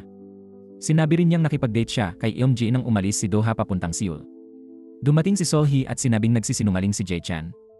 Muling tinanong ni Doha kung siya ang salarin pero hindi sumagot si Jae-chan. Nang hindi nakatingin si Doha, itinulak siya at binihag si Solhee gamit ang kutsilyo. Nagbanta si Jae-chan pero alam ni Solhee na nagsisinungaling siya at sinabi sa lahat. Nag-alala si Doha na masasaktan si Solhee kaya hindi siya kumilos. Pumayag si Doha na paalisin si Jae-chan kung pakakawalan niya si Solhee. Bukod doon, ibinigay pa ni Doha ang susi ng kotse kay Jae-chan. Pagkasakay ni Jae-chan sa kotse, tumakbo si Doha para yakapin si Solhee. Natatakot si Doha na baka malagay na naman siya sa panganib. Pagkatapos noon, nagsisi ng kaunti si Solhee. Kung dumating siya ng mas maaga, baka nalaman niya kung totoo ang sinabi ni Jae-chan. Hinala ni Doha na si Jae-chan ang salarin, kaya hinanap niya si Deok-chan. Nang marinig ang hinala, ipinaliwanag ni Deok-chan ang tungkol sa kapatid niya. Ipinaalala rin ni Deok-chan na noong inakala ng lahat na masama si Doha, hindi nila pinansin ang chismis at sumuporta pa rin. Hinanap ni Doha si Solhee at sinabi na nakita niya si Deok-chan pero walang nakuhang impormasyon tungkol kay Jae-chan. Sa halip, pinagalitan pa si Doha ni Deok-chan. Habang nagsasalita si Doha, nakatanggap siya ng mensahe mula kay Kyungmin. Dati, nagpunta si Kyungmin sa Jeongdong para mag-imbestiga. Muling kinausap ni Kyungmin ang saksi at nalaman na noong araw na yon, pumunta ang lalaki sa parking ng beach. Noon, nakita niya si Yeomji na tumatakbo habang tinatawag si Doha, tapos tumakbo siya patungo sa lalaking nakapulang uniforme. Dahil malayo, hindi niya nakita ang mukha ng lalaki. Narinig lang niya na tinawag ni Yeomji ang taong iyon na si Seungjo.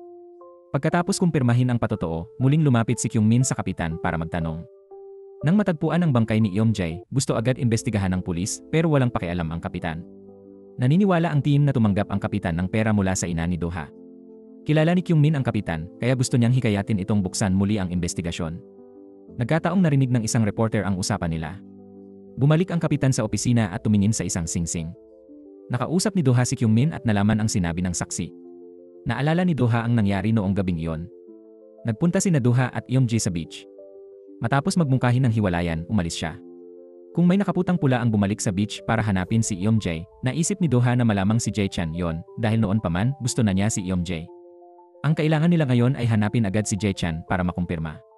Pagkatapos, hinanap ni Do-ha si Sol-hee para tulungan siyang hanapin si Jae-chan. Sa daan, nakatanggap ng tawag si Sol-hee mula sa boss ng gangster. Nakita raw ng mga tauhan ng boss si Jae-chan sa kasino at nahuli siya doon. Nagmadaling nagmaneho si Sol-hee papunta roon pero pagtingin niya, wala na si Jae-chan. Ginamit ni Sol-hee ang kakayahang tumuklas ng kasinungalingan sa dalawang gangster. May narinig siyang tunog ng babala sa kanyang mga tainga. Napansin ni Sol-hee na pinalaya pala nila si Jae-chan. Natakot ang mga tauhan ng boss sa kakayahan ni Sol-hee, kaya inamin nilang may nagbayad ng utang para sa kapatid ni Jae-chan at pinakawalan siya. Ipinakita ni Do-ha ang isang litrato at tinanong kung ito ang taong nasa larawan. Kinumpirma nila na siya nga. Agad na tinawagan ni Do-ha at Sol-hee si Deok-chan. Humingi lang ng tawad si Do-ha kay Deok-chan sa nangyari noon.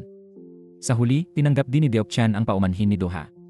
Alam niyang hinahanap ni Do-ha si Jae-chan, kaya sinabing wala siyang alam. Lumingon si Deok-chan sa kapatid niyang nagtatago sa bahay niya. Hindi matukoy ni Sol-hee ang kasinungalingan sa telepono, kaya nahulaan lang nila.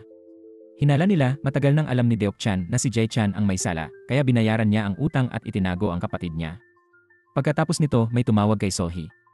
Si Kyung-min, nakuha pala ni Kyung-min mula sa kapitan ang singsing na natagpuan sa tabi ng katawan ni Eum-jae. Noon, kumuha ang kapitan ng pera sa ina ni Do-ha dahil sa sakit ng kanyang anak. Kaya niya itinago ang mahalagang ebidensyang ito. Ngayong nakaramdam ng guilt, ibinigay niya ang singsing kay Kyung-min, panlalaki ang singsing na natagpuan. Hindi pa nakikita ang singsing ng babae. Sinimulan ni Kyung-min ang pagsisiyasat sa pinagmulan ng singsing. Nalaman ng kasamahan na custom ang disenyo, kaya wala itong kapareho sa merkado. Isang jewelry street lang sa Seoul ang kayang gumawa nito, kaya doon naghanap si Kyung-min. Sa wakas, nahanap niya ang tindahang gumawa ng singsing. Kinumpirma ng tindero na in-order nga ito ni Do-ha, pero nawala at nag-order ulit siya. Dahil mas malaki ang daliri ni Do-ha, pinalaki ang sukat. Ito ang nakita sa crime scene. Binigay ng tindero kay Kyung-min ang numero ng telepono ng customer.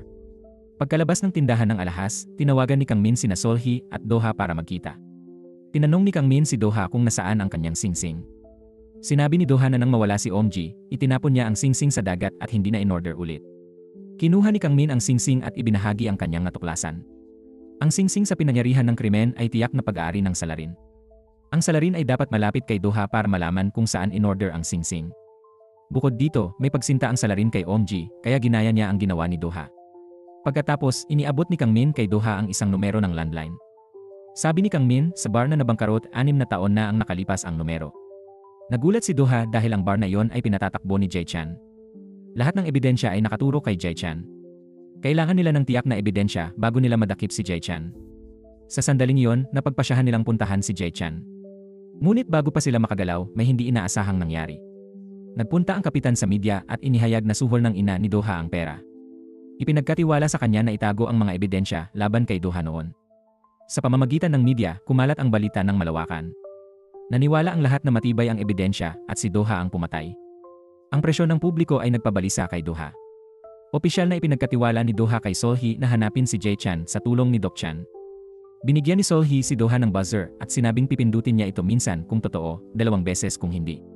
Matapos ang lahat ng paghahanda, nakipagkita si Do-ha kay Deok-chan.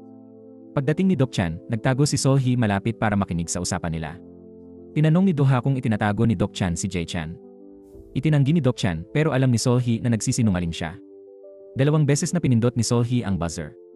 Alam na nagsisinungaling si Deok-chan, patuloy na nagtatanong si Do-ha. Sa mga senyas ni Sol-hee, nahulaan ni Do-ha na alam ni Deok-chan noon pa na hindi kay Do-ha ang singsing sa krimen. Kaya, walang pagpipigil na tinanong ni Do-ha si Deok-chan kung saan niya itinatago si Jae-chan. Tumingin si Deok-chan sa relo at sinabing pumunta si Jae-chan sa Jeongdong. Napagtanto ni Sol-hee na nagsasabi ng totoo si Deok-chan.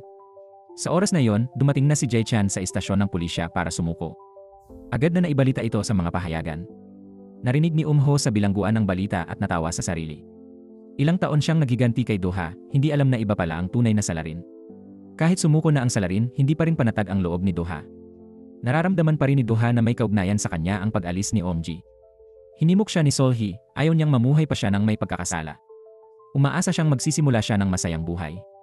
Biglang inabot ni Doha ang kamay at sinabing gusto niyang isama si Solhee sa kaligayahang iyon.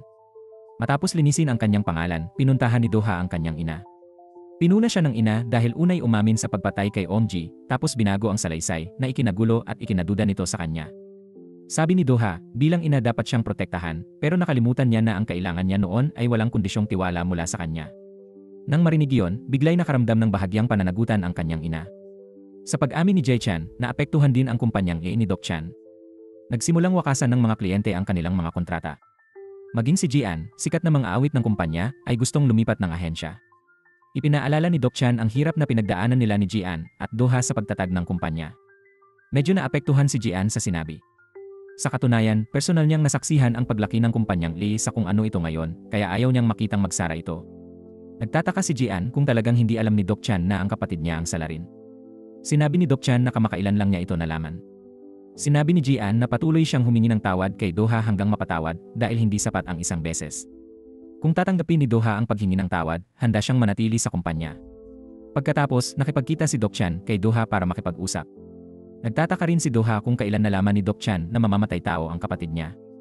Sumagot si Dok-chan na nalaman niya ito pagkatapos matagpuan ang bangkay ni Omji. Muling humingi ng tawad si Dok-chan at nakiusap kay Doha na maniwala sa kanya. Iginiit ni Dok-chan na hindi niya talaga tinakpan ang kanyang nakababatang kapatid. Pagkatapos, ikinuwento ni Dok-chan kay Doha ang kanyang mga paghihirap. Nang mga panahong iyon, karamihan ng tao sa paligid niya ay umalis na. Nasa proseso na rin siya ng diborsyo sa kanyang asawa. Nang marinig ito, agad naisip ni Doha ang kanyang nakaraan. Kung di dahil kay Dok-chan na laging nasa tabi niya, baka di niya nalagpasan. Ngayong nahihirapan si Dok-chan, nangakong tutulong si Doha sa kumpanya. Ito mismo ang inaasahan ni Dok-chan. Umaasa si Dok-chan na dadalo si Doha sa event para makitang pareho pa sila. Sa kabilang dako, iniimbestiga ni Kang Min si Jae-chan. Umamin si Jae-chan sa krimen at sinabing gusto niya noon pa si Omji. Naiinis siya sa pairs ng singsing ni na Omji at Doha araw-araw. Kalaunan, umorder si Jae-chan ng kaparehong singsing ni Omji. Para maging katulad siya ng nobyo ni Omji. Nang mabalita ang nag-away sina Doha at Omji, nagmadali siya sa beach. Hinila niya si Omji sa gubat at hiniling na maging nobya niya. Ngunit tinanggihan siya ni Omji, kaya nagkaroon sila ng alitan. Galit na itinulak ni Jae-chan si Omji at nahulog ito. Aksidenteng tumama ang ulo niya sa bato at dumugo. Takot na tumakbo si Jae-chan sa beer bar, kunwang nanonood ng soccer kasama si Dok-chan. Ginamit niya ang telepono ni Omji para mag-text ng masama kay Ong-ho. Pagkatapos, itinapon niya ang bangkay at damit ni Omji sa dagat. Nang marinig ito, agad napansin ni Kang Min ang kakaiba. Dati, sinabi ni Jae-chan na sinunog niya ang damit, ngayon itinapon daw sa dagat. Kung totoong pumatay si Jae-chan, malinaw dapat ang alaala niya at hindi magkakamali sa detalye. Napansin ni Jae-chan ang pagkakamali at tumanggi ng sumagot pa. Sinabi ni Jae-chan na gusto niyang hintayin ang kanyang abogado. Nabunyag din ni Jae-chan na kahit umamin daw siya, may dedeklara siyang inosente. Noon din, nakikipag-ugnayan si Dok-chan sa abogado para sa kanyang diborsyo. Pinaghinalaan ni Kang Min si Jae-chan dahil sa ugali nito. Ngayon, hinimok ni Dok-chan si Jae-chan na sumuko sa pulis, kaya naisip ni Kang Min na may problema rin si Dok-chan. Kaya, hinanap ni Kang Min si Solhee at hiniling na kausapin si Jae-chan gamit ang kanyang kakayahan.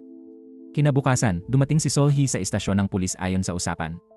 Sabi ni Solhee, sinabi ni Dok-chan na kausapin si Jae-chan at iparating na nabigo ang plano. Nang marinig yon, nataranta si Jae-chan at nagmakaawa kay Solhee na tawagan si Dok-chan.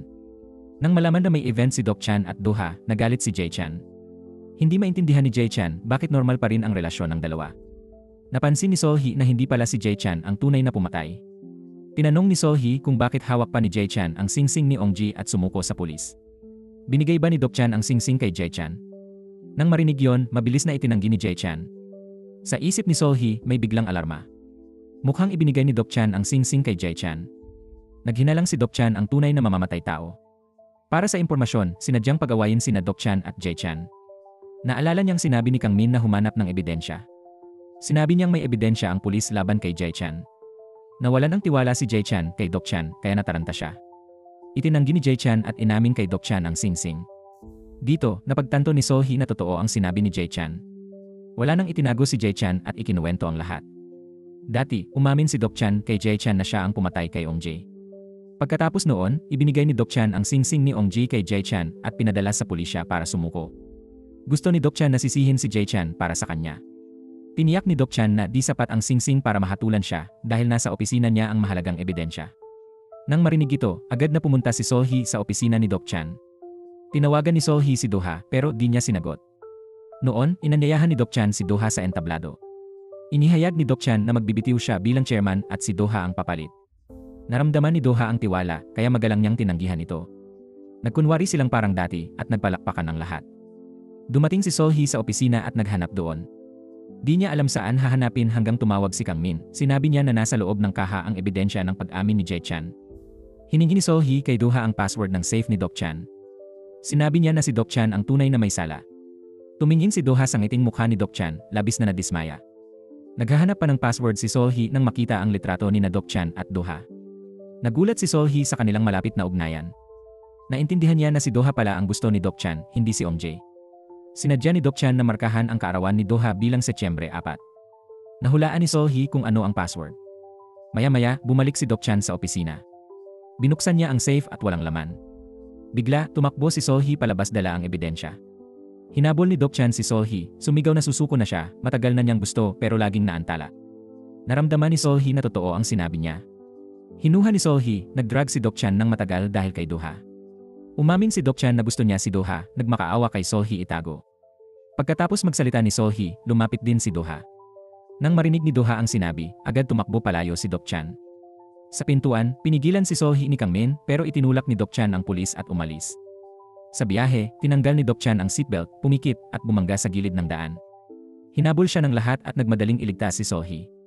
Hinila ni na Do-ha at Kang Min si Doc-chan sa kotse at binigyan ng first aid. Nakitang sasabog ang kotse, binalaan ni Do-ha si Solhee umiwas pero huli na. Bumagsak si Solhee sa lupa dahil sa pagsabog. May tunog na umalingaw-ngaw sa kanyang ulo. Pagkatapos noon, agad dinala sa ospital sina Solhee at Doc-chan. Dahil sa maliliit na sugat lang, mabilis nakabawi ng malay si Solhee. Gusto na niyang umuwi para magpahinga. Pinayuhan ni Solhee si Do-ha na manatili sa tabi ni Doc-chan bilang kaibigan. Sumakay ng taxi si Solhee para umuwi. Di inaasahan, sinadya ng driver ang mahabang ruta at nagsinungaling. Matapos ang isang gabi, nalagpasan ni Doc-chan ang panganib at nagising. Harap sa seryosong tingin ni Do-ha, sinabi ni Doc-chan ang totoo. Noon, dinanood ng football si Do-ha at di siya makontak ni Doc-chan. Nagpunta si Doc-chan sa beach para hanapin si Do-ha pero nakita si Om-jae. Narinig ni Doc-chan na nakipaghiwalay siya kay Do-ha at natuwa siya. Pinagalitan ni Doc-chan si Om-jae sa paghiwalay tapos pagkapit kay Do-ha. Hindi komportable si Om-jae nang malaman na gusto rin pala ni Doc-chan si Do-ha. Nang malantad ang lihim, agad hinabol ni Doc-chan si Om-jae. Tinanong niya kung may sinabihan na ito tungkol sa kanyang lihim. Nakita ni Om-jae ang singsing sa lig ni Doc-chan, kumpirma sa hinala niya. Gusto ni Om-jae sabihin kay Do-ha ang lihim para hindi sila manatiling magkaibigan. Nagalit si Doc-chan at itinulak si Om-jae. Bigla, tumama ang ulo niya sa bato at namatay agad. Nataranta si Doc-chan at hindi alam ang gagawin. Tumawag si Jae-chan, may nakakita raw kina Do-ha at Om-jae na nag-aaway sa bar. Nag-alala si Doc-chan na masisisi si Do-ha, kaya pinalabas na aksidente ang nangyari. Habang dinadala ang katawan ni Om-jae, aksidenteng nasugatan si Doc-chan. Tumulo ang kanyang dugo sa damit ni Om-jae. Bukod dito, nahulog din ang singsing sa pinangyarihan. Nang bumalik siya para hanapin ito, wala na ang singsing. Sa huli, kinuha ni Doc-chan ang singsing at damit na may dugo ni Om-jae para sunugin. Ngunit matapos mag-atubili, itinago pa rin ni Doc-chan ang mga ito kung sakaling maaresto si Do-ha. Itinago ni Doc-chan ang singsing ni Om-jae dahil hinahangaan niya ito dahil minahal ni Do-ha. Hindi inasahan ni Doc-chan na muling bubuksan ang kaso kamakailan. Inilabas ni Doc-chan ang ebidensya para umamin pero kailangan ayusin muna ang kumpanya. Kaya sinabi ni Doc-chan ang totoo kay Jae-chan at hiniling na sumuko siya. Pagkatapos, ayusin ni Doc-chan ang lahat at ipapalabas si Jae-chan sa pulis. Ang damdaming ito, balak ni Doc-chan na itago sa kanyang puso. Hindi inasahan ni Doc-chan na sa huli, malalaman ito ng lahat. Para protektahan ang lihim, maraming tao ang nasaktan ni Doc-chan. Hindi siya makahingi ng tawad at walang paraan para mabawi ang mga pagkakamali. Matapos umamin si Doc-chan, malawakan itong naibalita ng media. Makalipas ang maraming taon, sa wakas ay napawalang sala na si Do-ha. Si Do-ha, nakaitim, ay sumama kay Solhee sa burol ni Om-jae. Nakahiga si Om-ho sa lupa, umiiyak at humihingi ng tawad kay Do-ha. Hindi na ipinagpatuloy ni Do-ha ang usapin. Gusto lang niyang bitawan ni Om-ho ang galit at mamuhay ng maayos. Bumili ng kape sa tindahan ni Solhee ang kasamahan ni Kang Min. Sumulat si Solhee ng sticky note na may opa Kang Min. Medyo nagselos si Do-ha. Nainis si Do-ha sa pagtawag ni Solhee kay Kang Min ng malapit. Napansin ni Solhee, kaya tinawag siyang honey para bumuti ang loob. Nahiya at natuwa si Do-ha nang tawagin siyang honey at paglalambing ni Solhee. Ngunit napagtanto ni Solhee na nawala ang kanyang kapangyarihan kaya nalungkot. Inaliw siya ni Doha na baka hindi masama ang pagkawala ng kakayahang iyon. Sa gayon, malaya siyang makikipagkaibigan at masayang tatanggap ng papuri mula sa iba. Ang mga salita ni Doha ay nagpagaan sa pakiramdam ni Solhee. Gusto ni Solhee subukan kung babalik ang kakayahan, kaya hiningi kay Doha magsinungaling araw-araw. Hiningi rin ni Solhee kay Doha sabihing pangit si Solhee. Ayaw ni Doha pero kailangan sumunod. Samantala, inimbitahan si Jian na makipagtulungan sa ibang entertainment company. Inayos ni Jian makipagkita kay Doha para sumali sa kumpanya, pero tumanggi siya dahil may mga kaibigan na. Pagkatapos, tumingin si Doha ng may init kay Solhee at sa kanyang mga tauhan. Matapos ihatid si Jian, dinala ni Doha si Solhee sa teatro para sa kanilang date. Nasiyahan silang dalawa sa panonood ng dula sa entablado. Natawa ng malakas si Solhee dahil ngayon lang siya nakapanood ng walang kakayahang makahalata ng kasinungalingan.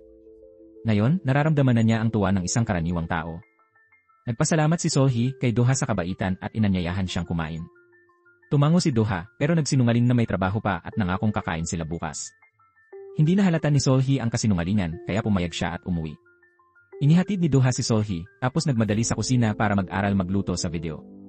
Pagkatapos, nang magutom si Solhee, nakatanggap siya ng mensahe mula kay Doha na nag-aanyaya sa kanya para maghapunan. Pumunta si Solhee sa bahay ni Doha at nakita ang mga pinggan na nakaayos na sa mesa. Labis na naantig ang kanyang puso. Sa wakas, naramdaman niya ang saya ng pagkawala ng kanyang kakayahang makatuklas ng kasinungalingan. Pagkatapos ay magkasama silang nanood ng pelikula. Sa harap ni Doha, inihayag ni Solhee ang kanyang tapat na damdamin. Habang kasama si Doha, kahit hindi na siya nakakarinig ng kasinungalingan, masaya pa rin si Solhee. Pagkatapos sabihin yon, hinalikan ni Solhee si Doha. Naghalikan sila ng may pag-ibig, ganoon na lang. Nagpasya rin si Kang Min na magpaalam kay Solhee. Sa ngayon, hindi na kayang ituring ni Kang Min si Solhee bilang karaniwang kaibigan lamang. Pagkatapos, nagpunta si Solhee at ang kanyang ina para makita ang kanyang ama. Nais ni Solhee tulungan ang ina na ipaliwanag na kumain lang sila ng buffet sa hotel kasama ang ibang lalaki. Para sa ama ni Solhee, hindi na mahalaga ang katotohanan. Ang problema ay nagpunta siya sa hotel kasama ang ibang lalaki para sa pera. Nasaktan ang ina ni Solhee. Wala siyang relasyon pero inakusahan. Ayaw niyang mamuhay sa kahirapan. Pagkadiborsyo, humanap ng mayayamang lalaki. Sa huli, iniisip pa rin ang dating asawa. Narinig ang pag-amin, tahimik na umalis. Galit, binato niya ito sa likod ng lalaki. Biglang nakipagkita ang ama kay Solhee. Tumawag ang ina, may blind date daw siya. Nalungkot ang ama nang marinig ito. May nararamdaman pa, ayaw makitang may iba. Mungkahi, puntahan at ayusin ang problema. Dumating si Doha, ipinakilala sa ama. Nang makita na ama ni Solhee, yumuko si Doha ng magalang. Tinulungan ni Solhee at Doha ang ama pumili ng suit.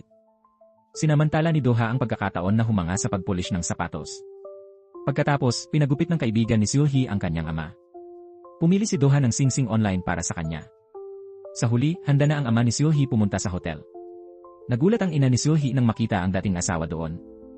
Hindi niya naintindihan ang intensyon ng dating asawa. Nag-alok ng tsaa ang kandidato sa kasal sa ina ni Solhee. Sinabi rin na pagdating ni Solhee, kakain sila ng masarap na baka. Dahil sa biyahe sa Europa, humingi ng pabor ang kapatid ng lalaki. Hiniling na bantayan ang bahay at pusa niya ng ilang araw.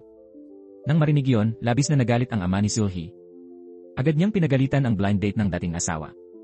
Sabi niya, kahit matagal na silang magkakilala, di alam ng lalaki na paborito niya lang ang inihaw na liempo. Hindi lang yon, di niya alam na allergic siya sa pusa at ayaw niya ng maasim na pagkain. Kahit simpleng gusto niya, di niya alam. Paano niya mapag-usapan ang kasal? Nang marinig ang sinabi ng ama ni Solhee, tumayo ang ina at tinanong bakit siya nandoon. Sumagot ang ama ni Solhee na dumating siya para iligtas siya. Pagkasabi nun, kumuha siya ng singsing para mag-propose sa kanya. Pero patuloy na tumanggi ang ina ni Solhee. Bigla na lang tumunog ang warning bell sa isip ni Solhee. Bumalik ang tila nawawalang superpower ni Solhee. Mula sa malayo, lumapit si Solhee para ilantad na nagsisinungaling ang kanyang ina. Sa totoo lang, gusto talaga ng ina ni Solhee na bumalik sa ama niya ng higit kaninuman. Nang marinig yon, naglakas loob ang ama niya at lumapit para yakapin ng mahigpit ang dating asawa. Parang magic, bumalik sila sa saya, tulad ng dati. Sa kabilang banda, nagtagumpay si Doha sa career. Binigyan ng kanta ni Doha, nag-record si Ethan ng solo album. Pagkalabas sa merkado, agad naakit ang mga kabataan sa album. Dahil dito, mataas ang kita ng kumpanya sa pagbebenta. Kaya naman, nakakuha ang album ng prestihiyosong award. Gaya ng inaasahan, naging best composer si Doha sa sumunod na taon. Noon, di inakala ni Doha na tatanggap siya ng award sa entablado. Lalo na, di niya inisip na magagamit niya ang tunay niyang pangalan. Sa audience, tiningnan ni Solhee si Doha ng may pagmamalaki. Sa puso niya, naantig siya sa pagbabago ng taong mahal niya. Maya-maya, sa coffee shop, binigyan ni Do-ha si Seul-hee ng kakaibang tarot card. Nang i-flip ni Seul-hee ang card, nakita niya ang magpakasal ka sa akin. Masayang umiti si Seul-hee. Sa huli, lumuhod si Do-ha at nag-propose kay Seul-hee ng taos-puso. Tumango si Seul-hee bilang pagsangayon. Nakita ito ni Do-ha, masayang inilagay ang singsing sa kamay ni Seul-hee at niyakap siya ng mahigpit. Nang gabing iyon, sumulat si Seul-hee ng liham at ipinadala sa bawat VIP client niya. Gusto niyang ipaalam na hindi na siya mag-aalok ng serbisyo sa pagtuklas ng kasinungalingan. Nang mawala ang espesyal na kakayahan, napagtanto ni Seul-hee na hindi lahat ng kasinungalingan ay masama. May mga kasinungalingan na sinasabi dahil gusto ng iba ang mabuti para sa'yo. Ang ilang kasinungalingan ay mas nakakaantig kaysa sa katotohanan. Mula ngayon, ayaw na ni Seul-hee kumita sa pagtuklas ng kasinungalingan. Sa halip, gusto niyang mag-focus sa mga bagay na pinaniniwalaan at minamahal niya.